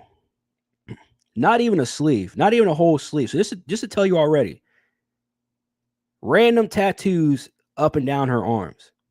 Just random shit. Not even any kind of meaning to them. Just random ass shit. Not a filled in sleeve or nothing. But again, I'm not being that serious. I'm just fucking around with that one. But to be serious, I don't like being catcalled. I don't like the attention. I don't like being looked at. But where's tattoos?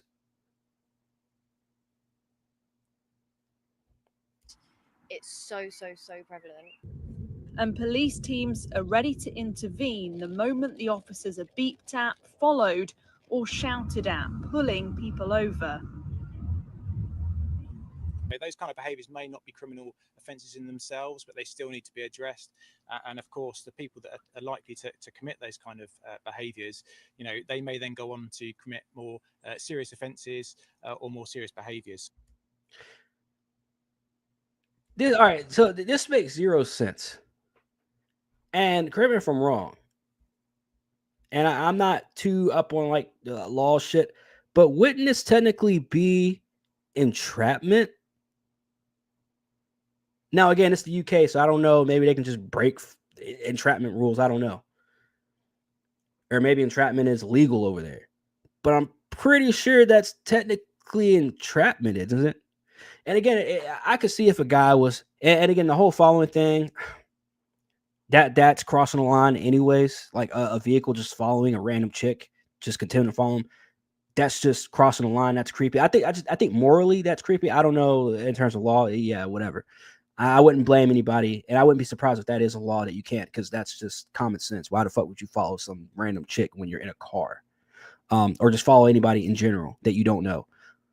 But beeping at a nice, like, fam, this is what I don't understand. Like, the cultures have to be completely different, because over here in America, that's happened. You know, I ain't gonna lie, I've done that a couple times in my lifetime.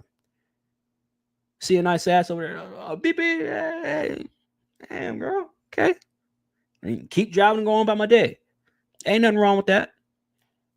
Now, if you got your whole head out the window, hollering at a chick at a fucking stoplight or something, and you holding traffic up behind you, then that's obviously a problem.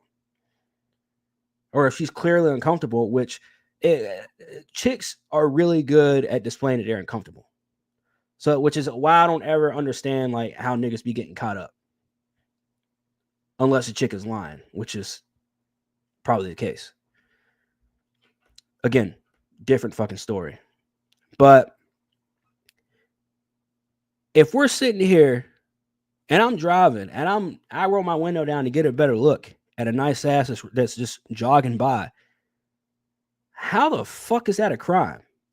And then to insinuate and assume that they are going to be liable to do even worse things because they see a woman that they find attractive and they want to, you know, I've seen it plenty of times. And again, catcalling is like, that's like more like a newer word because I didn't hear that until I was like already an adult.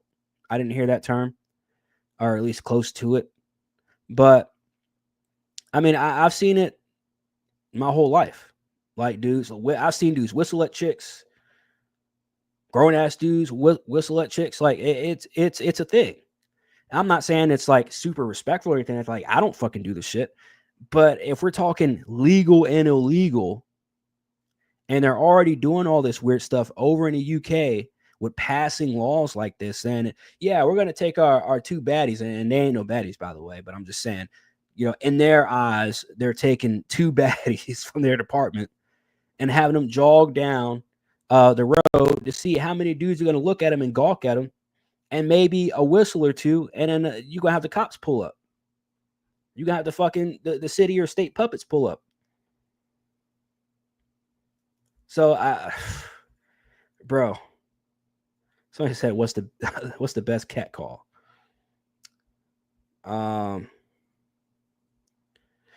Because I saw another video of this, but I'm trying to see if I could find it, of them actually pulling up on the dudes and arresting them. I saw a video, it wasn't today, it was like yesterday.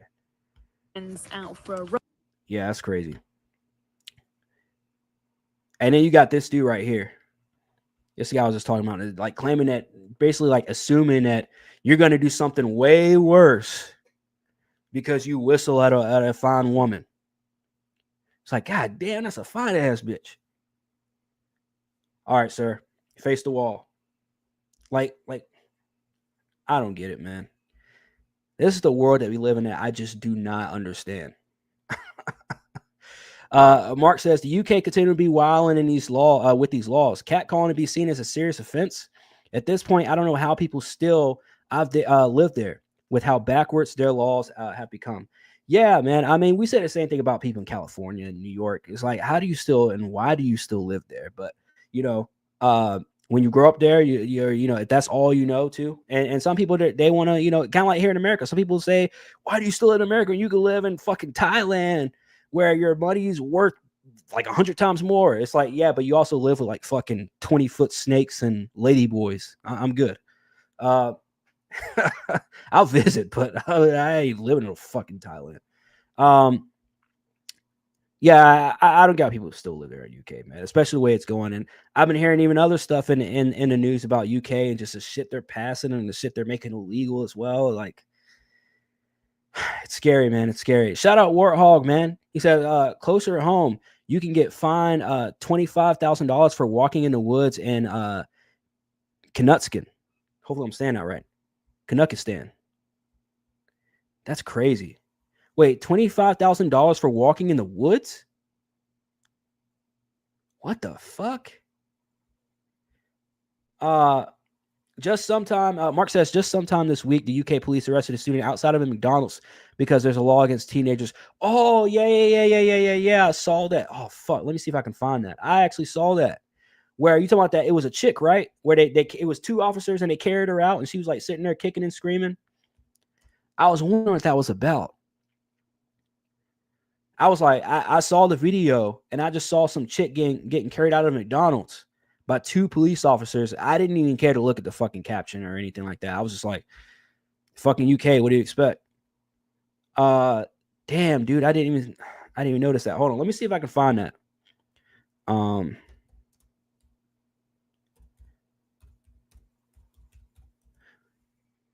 Let's see if yeah. Oh shit, yo. Mark, I'm glad you said something, bro.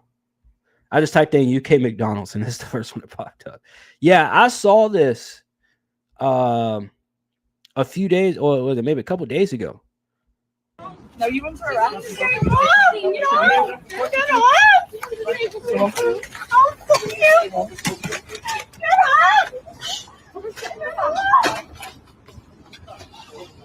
Gosh, man. Dang, she lost a shoe and everything. This is ridiculous. What is going on over there? Truly, like, what is... We do not live in a fucking real world, bro. Jeez Louise. Teenagers can't be out past 5 p.m. So is that all the UK or is it like just certain cities? Does anybody know? That's crazy. Hey, fishes fly. You ain't lying, man. That propaganda is pretty up high in 2025. Let's just be honest about it. Let's just be honest about it. Mark says, at this point, the UK police and government are just finding a way to put people in jail. Yeah, man. I just don't get it, man. And their censorship laws are getting out of control over there, bro. That's the only thing I've really paid attention to over there in terms of the UK are their censorship laws. Because normally, when over there, then it starts coming over here. And I'm just like, man, yeah, good luck trying to censor fucking Americans. That's all I'm going to say. I mean, they've done a pretty good job with social media and censoring Americans, but you still have us that we just don't give a fuck. Clearly. But yeah, man, what's going on in our UK is just ridiculous, bro. Like this. So are they taking them back home or something? Or are they actually putting them in jail too? Like,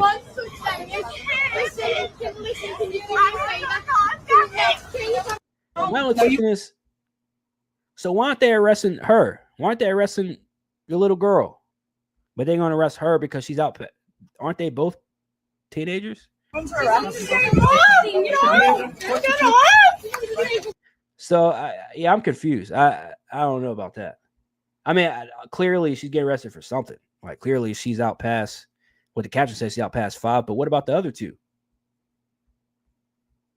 That's crazy, bro. Like, I don't know, man. That shit's nuts.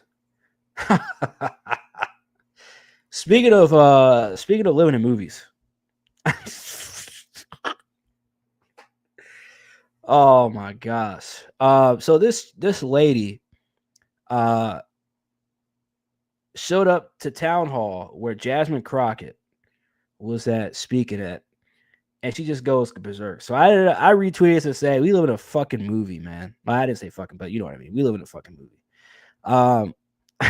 A couple years ago on Contemporary Comrades, we talked about this. Well, not about this instance, but about Jasmine Crockett as well. So I'm kind of quite familiar with Jasmine Crockett and her fucking antics and how fake she is and how weird she is. And, again, using the word propaganda.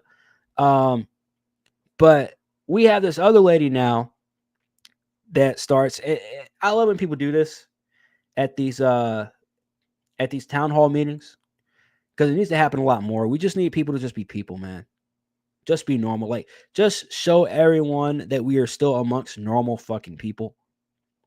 Instead of like, okay, now let's hear you speak about cutting little boys' dicks off. Yes, I think love is love. And but it's like, shut the fuck up. Like, use some fucking profanity. Be based. Use some fucking common sense. Raise money for something good. Raise money for something real first and something good. Things that actually exist. Okay? Off me! Get off me! Get the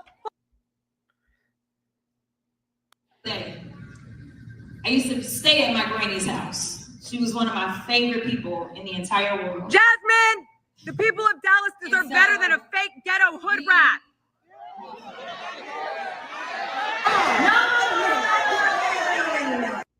So this right here, we're seeing this whole smile thing. This is why I said, I'm like, bro, we live in a fucking movie. Like, it's 2025 and everything we've seen in movies happen growing up is happening right now in front of our fucking faces. You see this bitch. Oh, bro, you had a white, well, I don't know. Her last name is Gonzalez. I don't know if she's white. She might be Mexican or something, but you know what I mean? You have a lady in here calling you a fake hood rat, and you sitting here in front of all these people holding signs behind you, which will tell you you're fake as fucking. Like, I cannot stand politicians, but that's a whole other thing. You sitting here doing this should tell us all we need to know about you and who you are and what you stand for and what you really are, which is a liar, a pretender. And might I say, and reiterate what I've said my entire life, since I was a kid, I've been saying this, is that women are the best actors in the world.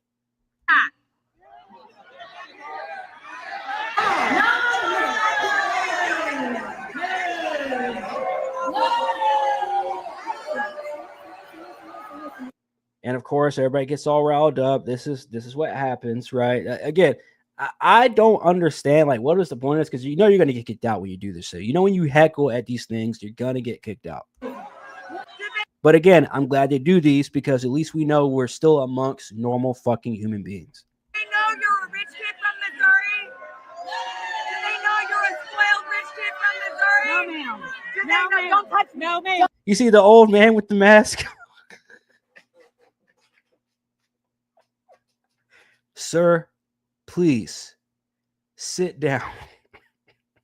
Call 911, but not for me. Don't touch you. Get your ass out here. Oh, shit. Wait, I didn't see this. Wait, who's this lady? Who the fuck? Who is this lady? No, ma'am. No, ma'am. Don't touch me. No, ma'am. Don't touch you. Get your ass out here. Get your ass out of here. Get her off me. Get off me. Get out. Get off me. I'm on you. Get her off me first. Get her off me first. Yes, she is. I'm standing. Bro, what is with these people? Are fucking deranged, man. These people are just straight up deranged. I'm gonna now cover your phone and oh my gosh, man. Your people know you're a spoiled rich kid from Missouri. Get it! Get it! Get it! Fuck you! Fuck you! Get off me! Get off me! Get off me! Get off me! Get the fuck! All right. Damn, bro. Damn, bro. This is, dude, we're literally living in a fucking movie. That's why I tweeted it out. I'm like, bro, there's no way we are seeing this shit happen right now. Because some people are taking the bait. They're taking the bait and then they're doing it. They're filming a movie. Fishes Fly say, you walk like a screen, you talk like a screen, you just like a screen. Facts. The problem with Warhawk says the problem with living in a movie analogy is that the movie is idiocracy. Bro, I got to go back and watch that movie again because a lot of things have come true. Dude, that was, I wouldn't even call that a movie. I would call that foreshadowing at this point. There's quite a few movies I need to go back and watch. Actually, like I know I told myself a while back I need to go back and watch Elysium. So there's Elysium, Idiocracy, and there was another one that I needed to watch. I think it was like fuck, I forget what movie it was. But yeah. Oh, I think it was V for Vendetta. I need to go back and watch again as well. So yeah. You're right on the money. Fishes Fly says, I say we're living in The Walking Dead, and the countries are the saviors. Yeah.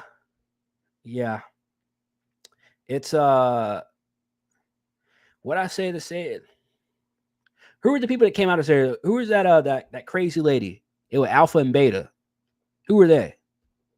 What would they be? They were called what, the Whisperers, right? Or something like that. I haven't watched that show since it was on air. Or since it was actually on TV. Reverse TMZ, facts. A whole lot just happened in this clip within 5 seconds. Showing allegiance to any political party, politician really got people turning into zombies. Facts. They like literal zombies. And it's to the point to where they don't even, and I've been saying this for years, by the way, not just on here, on Comrades, everything. Like, people are engineered to act a certain way. And like, again, I can not necessarily relate to it, but I can understand it because we're all human. And I get that we're all passionate and affectionate about certain things in our lives and certain things that affect our lives directly and stuff like that. Like, I understand that. So I can understand where, like, the way I feel passionate about WWE, like not just WWE, but just wrestling and stuff like that, or entertainment, people feel passionate about that when it comes to politics. And it's just, you know, when it comes to politics, you're dealing with real world issues. You're dealing with things that they say affect you, and certain things that you will have that you will feel the effect of, depending on your situation, obviously, one way or another, right? But when it comes to having that brain rot, and just like you said, having people turning into zombies and shit like that over politics, it's a completely different fucking ball game. It's unlike anything you've ever seen, just because of it. It affects so many fucking people, and essentially, everybody feels like they have to have a part in it because of that. So, I think that's why you have so many people that just automatically, like, they already know to themselves, like half of America already knows they have to pick a side. I wouldn't even say no, they have to, because you don't, but they think to themselves that they have to pick a side, which is why we're dealing with the issues that we're dealing with now. Because you have so many people that are like, I'm on this side, or I'm on that side, or I don't want to be on that side because of this, or I don't like that side because of this or that reason. And then just generalizing everybody. Now we're dealing with the shit that we've been dealing with for the past at least 10 or so years. And it's only ramped up year by year by year by year. So it's a scary fucking it's a scary fucking thought. But at the same time, it's not at all surprising, because we should have all seen this coming the way everybody was acting. And we didn't have anybody to step in and say, hey, world, stop being fucking pussies. Instead, everybody's been enabled. Everybody's been fucking spoon-fed for the past 10 years with every fucking thing, every complaint that every fucking group had. Now here we are 10 or so years later. And I mean, you could make the argument they've been doing that longer than 10 years. But what I'm saying is how I've been witnessing it and seeing that huge shift in society and the way people act, the way people think, the way people understand things, the way people can't comprehend simple, basic fucking math and understanding now, i.e.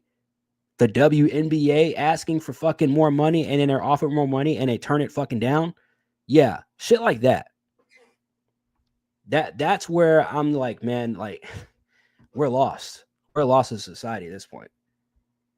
If you're told 2 + 2 equals 4, and you're only making 4, and this is why, is because the 2, you only make 2, and then plus the 2, you're only going to get the 4, and you still act like you need to have 7 or 8. I don't know what to fucking tell you. And then somehow they pulled it out of their ass to say, hey, we're going to make you guys, at least some of you guys, even more millionaires and offer you guys more money. But guess what? They said no.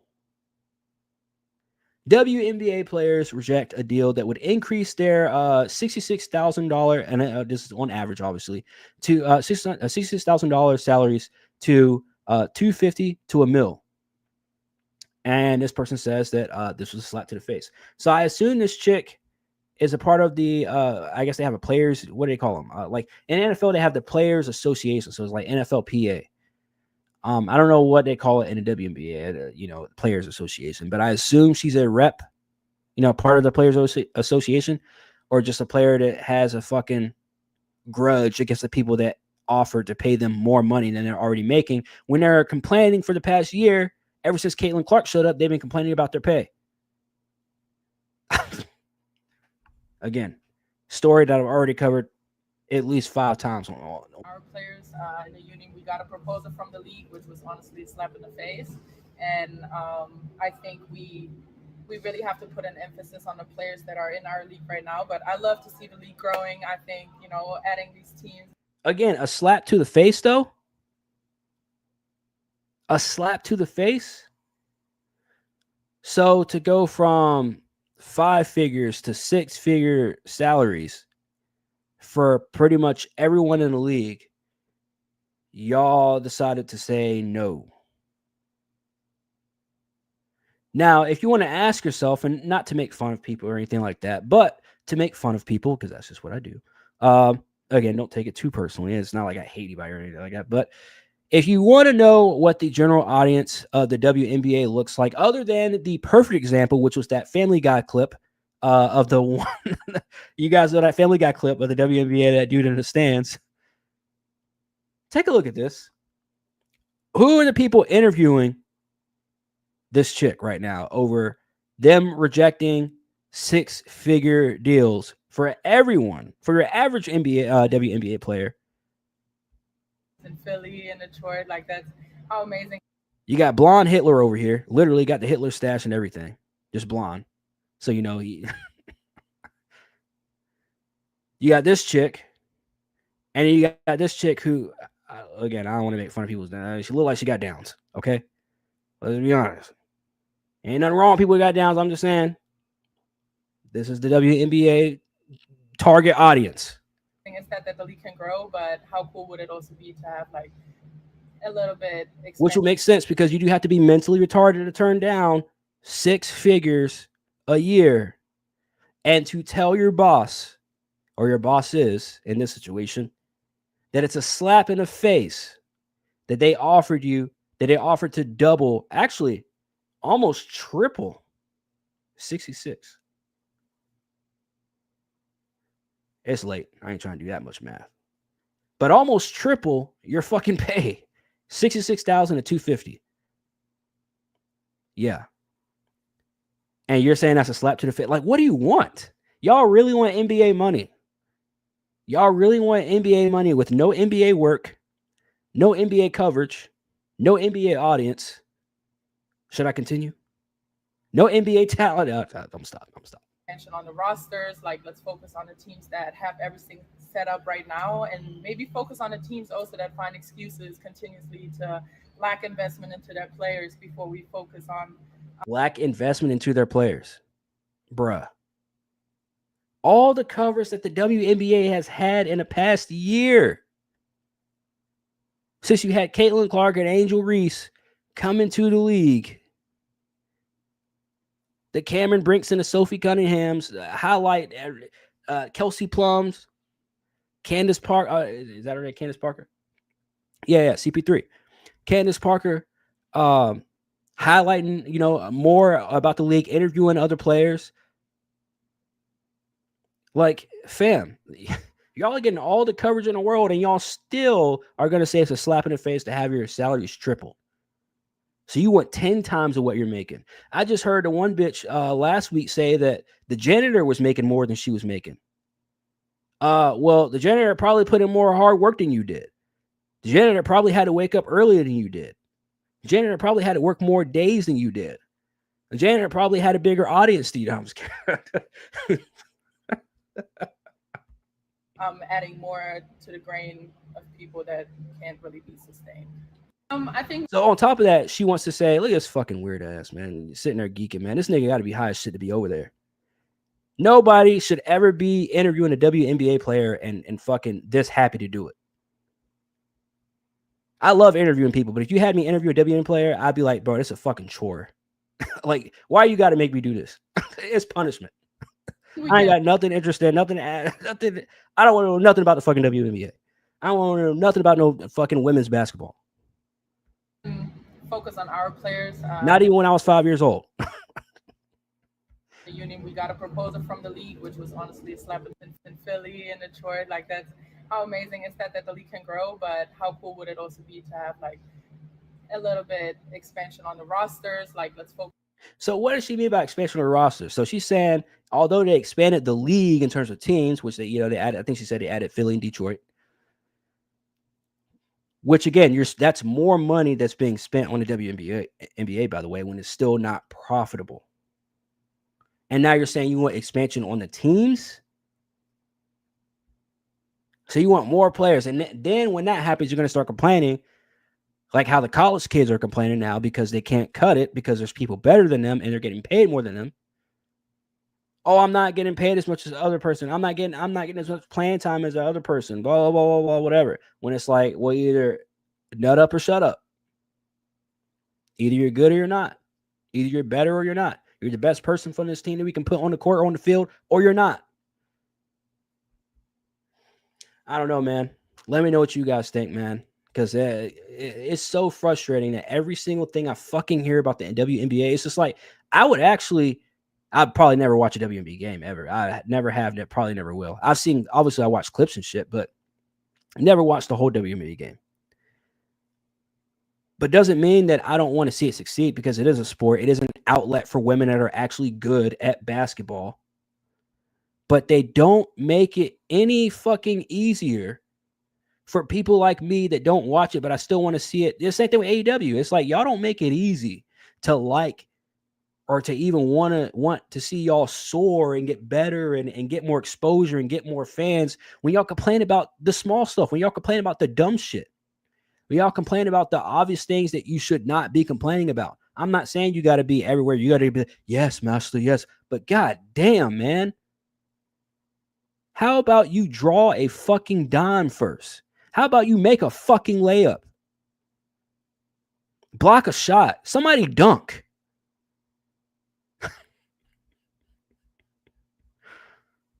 Oh, man. Mark says, bro, I seen this from Twitter and I just laughed. These players repping the WNBA just messed up rejecting this proposal. I wonder how the other players felt about this decision. Facts. Because I'm telling you right now, if I'm a part of any professional league and I go from tripling my income, or I go from what I'm making to tripling my income, and I hear through the grapevine that some rep or some fucking asshat came back and told them to go kick rocks because it was a slap in the face. Oh, we fighting. I don't promote violence, man. But if it comes to the money, it comes down to my income and you affected it, we scrapping. We scrapping. If my sister is in a WNBA today, and this bitch fucked that up for her, I'm be like, yo, go beat her ass. You get full green light to go beat her. Ain't no fucking way. Now, obviously, I'm joking, but you guys know what I mean. Like that, it is ridiculous. I cannot imagine how many people are actually siding with this bitch and saying, you know what? She's right. It's a slap in the face. Only the virtue signals will say that. The ones that claim that they're struggling, because I don't even see $66,000 a year struggling anywhere in the country, unless you are trying to live out of your means. Again, different story for a different time. Whole rabbit hole. But $66,000 seems fairly reasonable to be doing what these women do on a daily basis, or I guess lack thereof. Crazy to think that many women, let alone people in general, would be happy with somebody speaking on their behalf saying, all right, I'm making $66,000 right now. We all are. And they're going to offer to make us, about $250 average each player. And then some people will get paid more than that, between that and $1 million. I'm pissed. I'm more than pissed now. That's a whole nother fucking, correct me if I'm wrong. If any tax people are in here, that's a whole nother tax bracket.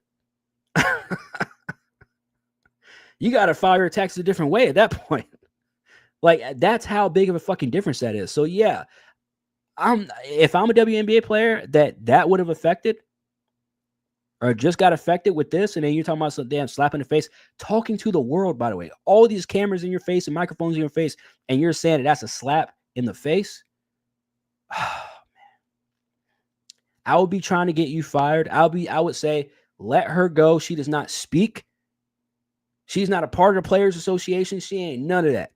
Get this bitch out of here. That's what I would say. Shout out to Workhog, man. He says, a better example of a slap to the face would be WNBA letting their star player Caitlin Clark get her ass kicked every night and doing nothing about it. Facts. Now, I will give a little pushback though, because I will say, look, man, some of them plays are just basketball.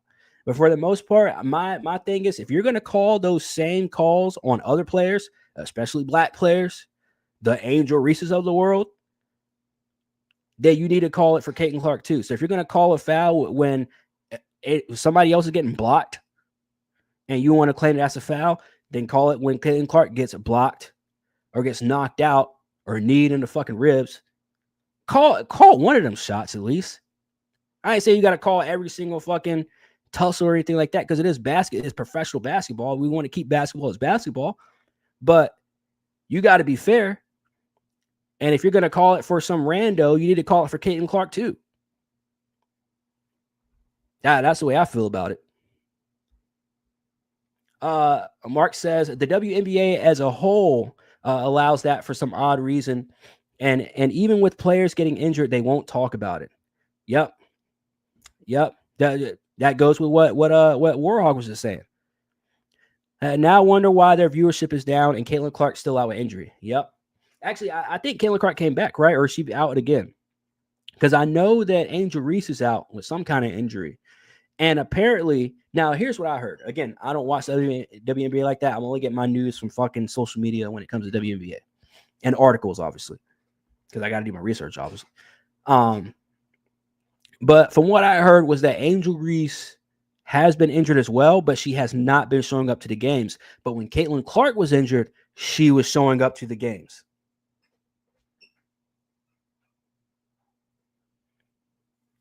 I'm going to just leave it at that. I'm just leave it. One is a team player. One shows professionalism. One shows integrity. And the other doesn't. Shocker. Hey, but at least she got Shaq to defend her, right? Don't you fucking talk about my injuries before I beat your motherfucking ass, nigga.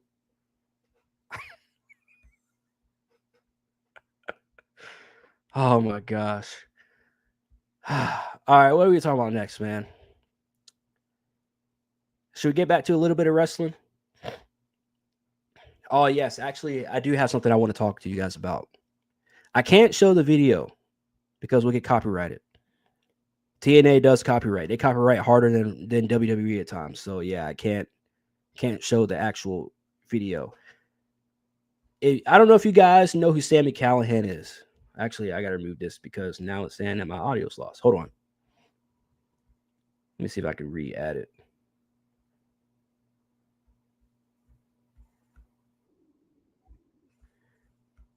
Let me see if that works. Hold on. I just want to make sure I don't have to.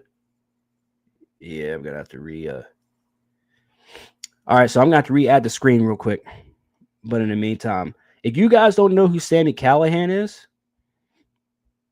you need to know who Sami Callihan is. Go back and watch the stuff in TNA. He's actually been all over the map. He wrestled in NXT for a little bit, I think, didn't he? About a year or so. But shout out to this guy, man. He actually retires from wrestling. Didn't know this was coming, but this happened on Friday night, or was it Saturday night at TNA Emergence at their pay-per-view. Again, I can't show that. I can't hit play on the video because of reasons, but look at this, man. Takes his boots off. No matter what you think about Sami Callihan, I don't care what you think about him. The fact that he's able to do this, because again, just like Cena said, this entire fucking run, not many wrestlers are able to do this. I hope you guys realize that. Not many wrestlers are able to take the time out and say, you know what, I'm going to say goodbye to the fans, because a lot of them, for a lot of reasons, don't get that option. Where they get fired from their company and never get hired at another prominent place again and get forgotten about. Countless number of wrestlers like that. Whether it's due to injury, and not every person that gets hurt or has a career-ending injury is going to be able to be given a mic to go out there and address the fans. You can just go on Ariel Helwani's show and just air out all your fucking dirty laundry. Or go to Chris Van Vliet and air out all your dirty laundry. You know, that's, you know, you could do that. But for the most part, you're not going to be able to do what Sami Callihan was able to do the other night. And I want to commend this dude, because I watched this dude for at least 15 years just go at it, man. Just from death matches to intergender matches that he had with like Jordan Grace and Tessa and all them. Like, this dude was the real deal. And he may not look like it now, but he was not always this fucking. he was always a husky kind of guy, but he was never like, this nigga fat now. I ain't gonna lie, this nigga like a fucking bear now. But Again, he's been wrestling for a hot minute, man. And to actually see this, bro, like, I can't imagine. Look at him, bro. I can't imagine, bro. Your very last match of your entire career. So shout out to Sami Callihan. The dude's a fucking legend. I honestly do wish that WWE would have given him a shot past NXT. Is this his time in NXT just wasn't, I forgot, was it? He was like Solomon something in NXT. I forgot.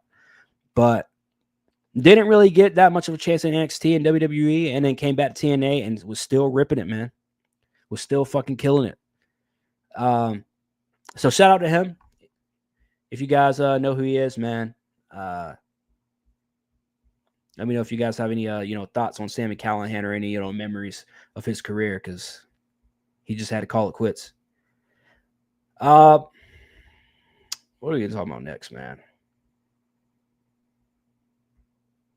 Oh shit! Oh no, yeah.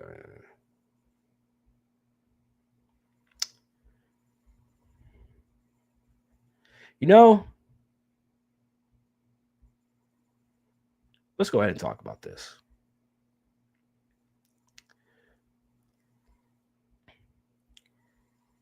I don't know if you guys have seen this clip going around. Yeah, so this is Monica McNutt. And as you guys know, I've been talking about for quite some time about women, but not just women, just specifically bald black black women being on these shows. And I talked about the constant push that they've been doing with the bald head black women ever since Raven Simone cut her hair. Now, if we really want to get deep into it, we could, but I'm not going to get too deep into it because I want to keep this keep it entertainment. But Drewski, who I think is a horrible person to have on any kind of fucking sports show, sitting beside none other than Stephen A. Smith, of course. What would we fucking expect? Who else would we fucking expect with this fucking push with having celebrities and weirdos on? And again, now I like Drewski.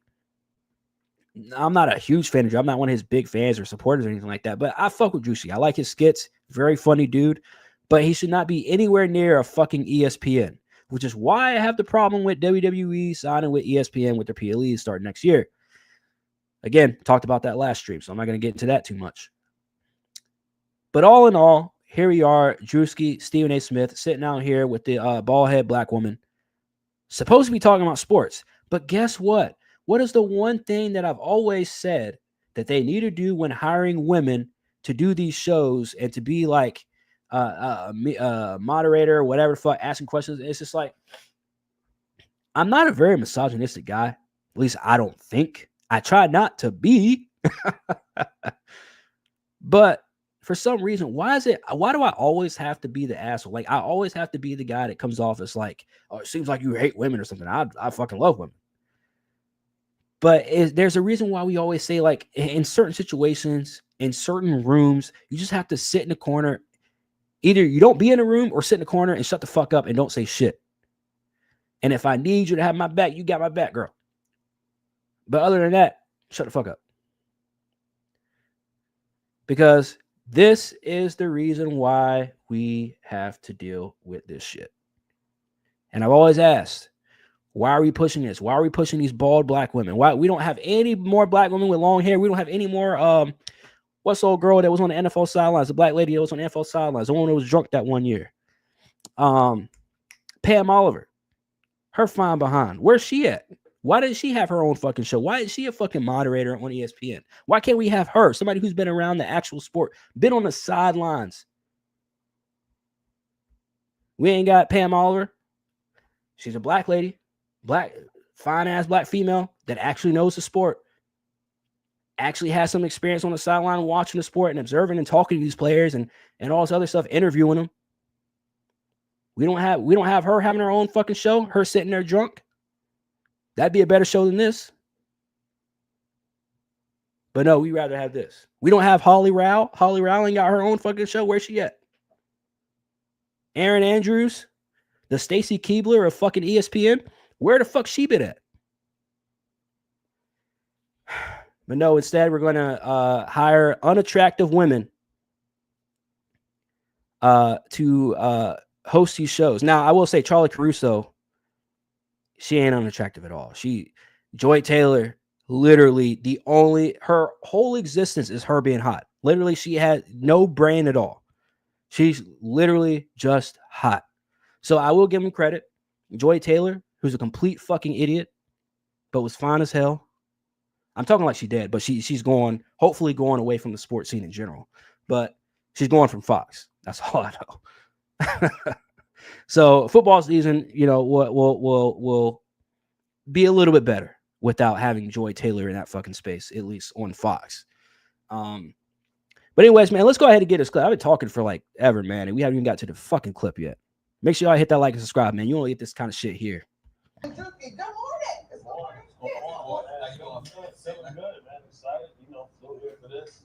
Can y'all hear this? Because I can barely hear it. I just want to make sure y'all can hear this clip. Because I'm gonna need y'all to hear it because she said some dumbass shit.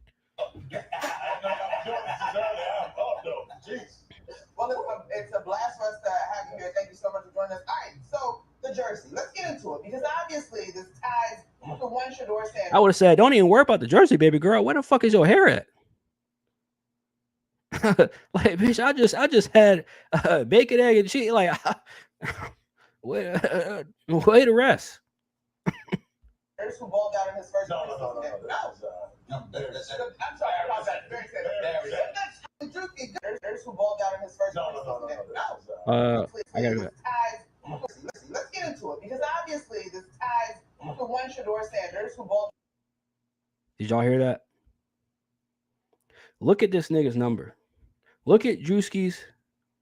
Oh, damn, I can't zoom in. Hold up. Look at Drewski's jersey number. First of all, look at the number. If you have been in a space, bald head black lady, long enough, you would know quarterbacks nowadays ain't got no fucking 20 on it. Second of all, Sanders and his blue. The color should tell you everything of the jersey. There's no other famous Sanders in football with a blue jersey with the silver and white lining on it and the number 20. Bruh, get the fuck out of here, man. I don't want to hear anybody say anything else ever again about these women being in these fucking spaces. This is clear cut 101. They know nothing about fucking football, man. They don't even care to know, because why would you bring this up on fucking national television live and embarrass yourself like this? You already had Joy Taylor admit to a coworker that she was sucking dick behind the scenes and was going to frame everybody for it. Thankfully, we had somebody that had some kind of common sense and said, I'm going to throw this bitch under the bus before she throws the entire fucking team under the bus. But bruh, this broad gotta fucking go like yesterday, like I've been saying for years, and bring back the hot bitches. Because at least if they don't know anything, I'd rather them be a fucking brain dead idiot in front of the camera, but at least have some big ass titties. At least have some fucking hair. At least have a nice ass. Be a Sydney Sweeney. I hate to bring up Sydney, but be a Sydney Sweeney. We need a Sydney Sweeney of ESPN. Like I said, bring back, I don't know, because Erin Andrews, she might have aged like Alundra Blaze or like Sonny. We don't need none of that. All right? Unless she is aged like Trish Stratus or Stephanie McMahon, we don't really need Erin Andrews back. But to be in all seriousness, though, we need somebody that knows what the fuck they're talking about, which is why I say the Erin Andrews and the Holly Rouse and the Pam Olivers. Like, where are these chicks at? Or are they doing OnlyFans now, like everybody else that leaves the entertainment industry? I don't know, man. But this shit is embarrassment to the fullest degree. So I just figured I'd show you guys that clip because I'm embarrassed to even be a football fan at this point. At times, obviously.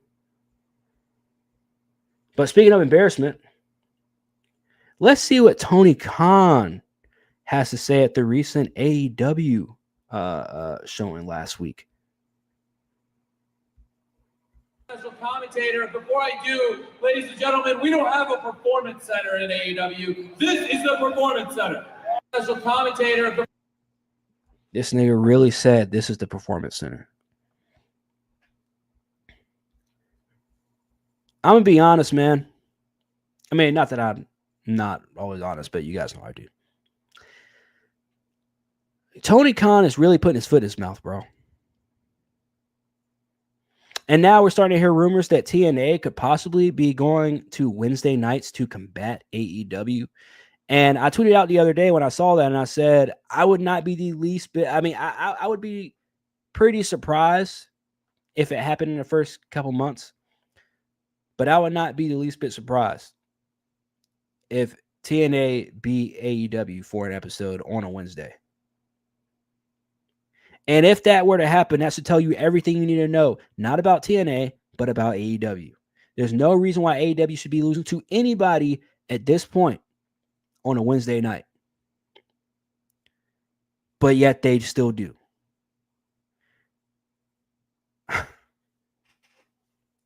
And yet Tony Khan wants to come out and say, this is the Performance Center. I don't think so. I don't think so. Yeah. So I at least want to throw that out there. See what you guys think about that, because I was throwing it back when I heard that. I'm like, fam, you just say that Performance Center? You're the Performance Center for the Performance Center. How about that? Let's go to Chris Jericho, because I mentioned this earlier. Chris Jericho has liked the post on Instagram about being open to a return to WWE once his contract with AEW expires at the end of the year. So let's go ahead and take a look at this picture, because I was like, well, what makes you guys think, just drop my mic, but what makes you guys think that Chris Jericho would actually do something like this? Like, we need some evidence of something. We need some kind of clue. Bruh. Chris Jericho liked this post on Instagram. Will Chris Jericho make his WWE return in 2026? Chris Jericho Fozzy liked it. And here goes the picture. His AEW deal ends in December 2025. He's open to a WWE return depending on the situation. As he should, but when you're employed by, and again, you guys know how I am when it comes to contracts. I'm not going to be somebody that says, hey, don't honor your contract, or hey, go ahead and break your contract because they're assholes. A contract is a fucking contract to me. Now, there's certain morals and stuff, but at the same time, maybe you should read your fucking contract before you sign it. Then maybe later on down the road, you won't complain or say that you have mental illness or that you have all this trauma because of you did this and did that. Maybe you should read your fucking contract before you sign it. Because at the end of the day, no one's going to feel bad for you. At least they shouldn't feel bad for you because you signed a contract. Mark says, I never heard of him, but good to see Sami Callihan be able to wrestle as long as he has and able to walk away from it. Exactly. Wednesday nights for AEW with their viewership and terrible booking. TK really think a different day to help with that. Yeah. Facts. Look, TNA, I think, could probably be AEW. And I mean, if they promote, obviously they have to promote it enough. It's not going to do it in the first month, because you got to get people used to actually tuning in on Wednesday nights or looking, even remotely looking for TNA on Wednesday nights in order to do that. In the big 2025, hell no. Maybe to be inducted to the Hall of Fame, but as an active wrestler, nah, son. Yeah. I'm going to push back on. I would disagree on that only because I do believe Chris Jericho wants to have his last match. Now, I'm not saying he's going to do some John Cena, last year tour or anything like that, but I truly believe if Chris Jericho gets signed to WWE next year, if he's done after this contract with AEW, I think he's going to have one last match in WWE. I don't think his wrestling days are over. Now, getting inducted to the Hall of Fame, absolutely. I do believe that's going to happen. That should happen because he is on my Mount Rushmore. Contrary to popular belief. And most people that mention any kind of Mount Rushmore don't even have Chris Jericho on it. And I don't get how they even forget to have him on it. Like, how do you not even think of Chris Jericho when you think of the greatest of all time? This guy has wrestled in 4 different fucking eras and generations. He's been a world champion everywhere. Well, I can't say everywhere he's gone because WCW. But he's been a top guy everywhere he's gone, including WCW. He was still a top guy in WCW when he left. This nigga got fucking, what was that guy's name? Ralphus? Where that big old fat fucking, yeah. He got Ralphus over. And people were chanting for that nigga, yo. Oh, man. No, man. I think Chris Jericho's got another match. I think he's got at least one more match left in WWE. I've always loved his on-screen presence. I always loved his character. He's always known to evolve. That's the one thing that he's done that I haven't seen any other wrestler of any other era do, and that is evolve. Like, yes, Hulk Hogan evolved to an extent up until after like 2004 or 5, and it's like, all right, whatever. Even as a kid, I was like, man, we don't really want to see Hogan. And like, once we got Hogan and Shawn Michaels at SummerSlam, I was like, I don't really want to see this. I had too much stock in Shawn Michaels as a kid where I was like, it was kind of a step down because we already knew Hogan was kind of on the decline in terms of his physical, ability when it got to that point when he faced Shawn Michaels at SummerSlam. So I was just like, yeah, I wouldn't go that route. And even as a kid, I said that. I really wouldn't go that route to have Shawn Michaels and Hulk Hogan in a main event of SummerSlam. Like, that was just crazy. Still mind-boggling to me years later, 20 years later almost.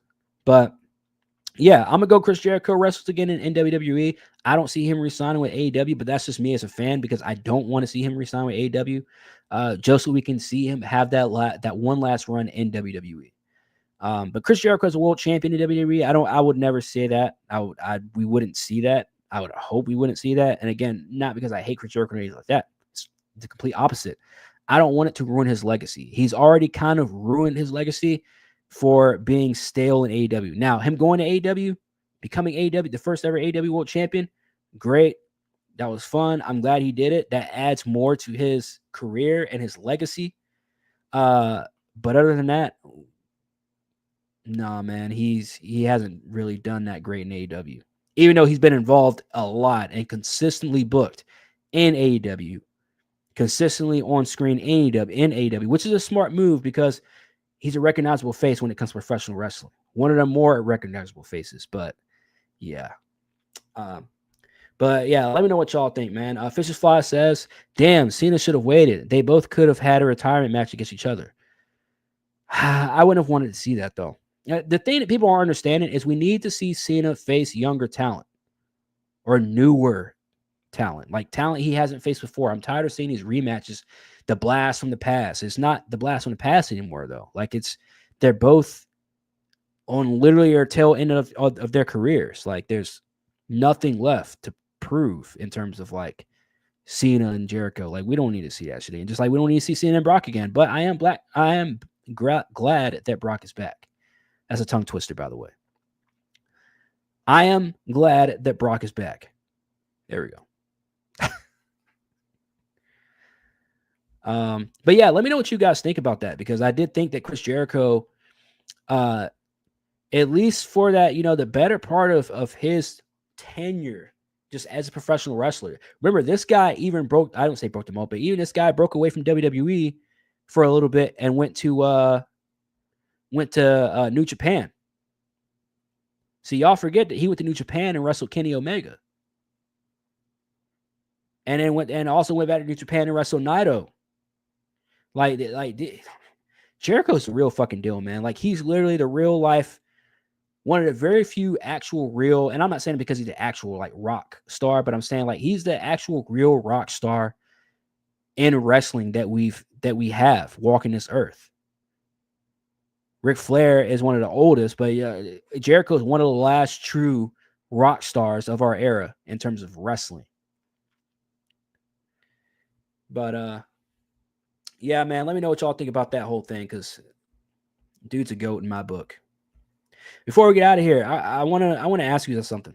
If CM Punk, because we did have Triple Mania last night, I watched that, by the way.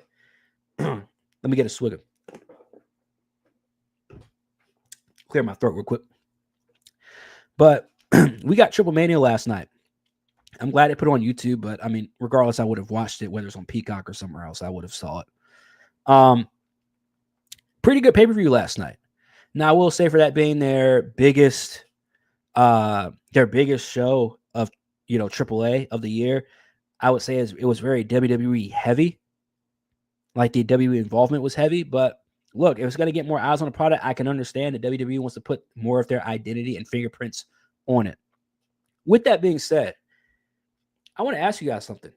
If CM Punk had a AAA theme song, would it sound like this? Look at my eyes. What do you see?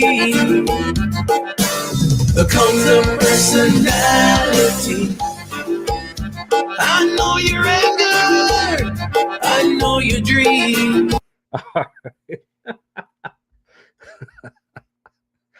I kid. I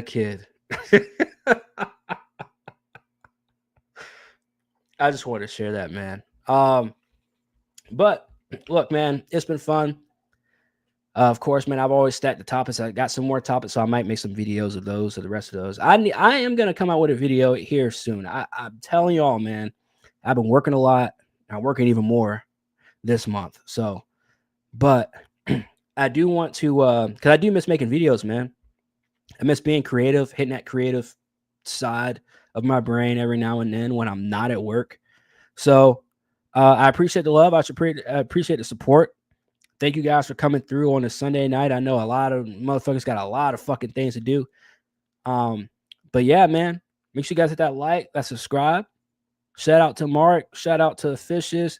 Shout out to XC Kid. Shout out to Jaren. Shout out to everybody else that came through. And then the Mark Show says, why would they do that to CM Punk's theme? I tell you why they do that to CM Punk's theme. Because it kind of slaps. I ain't gonna lie, the shit kind of slaps. Oh shit, man. I kid. But yeah, man, make sure you guys hit that like, that subscribe, all that good stuff. Be on the lookout. Hit that notification bell as well, because you never know when your boy's gonna pull up and post a video or do a live stream. But I'm gonna try and make this every Sunday night. I've actually been doing pretty good with these past few Sunday nights. So I think Sundays are gonna be the days for streaming, and then if I can get some videos out during the week, I can get some videos out during the week. But I got way too many time. I could be on here another 2 hours just bullshit with y'all, man. But I'm about to go take me a shower, throw a lip in, and get ready for work for the rest of the week, man. So much appreciated, Corn, for the live stream for tonight, and looking forward to the next one. I appreciate that, Mark, man. Hey, love y'all, man. I appreciate it. Hit that like, that subscribe, all that good stuff. And ladies and gentlemen, until next time, it's your boy Corn, and I am. Thank you, brother. Man, I love you, brother. I appreciate it, bro. So all you niggas, whites and browns, beaners, tacuaches. See, I'm Mexican. I can say what's up, nigga. ¿Qué pasa, güey? ¿Qué pasa, vato? You saw shit. Hey, you saw shit. Hey.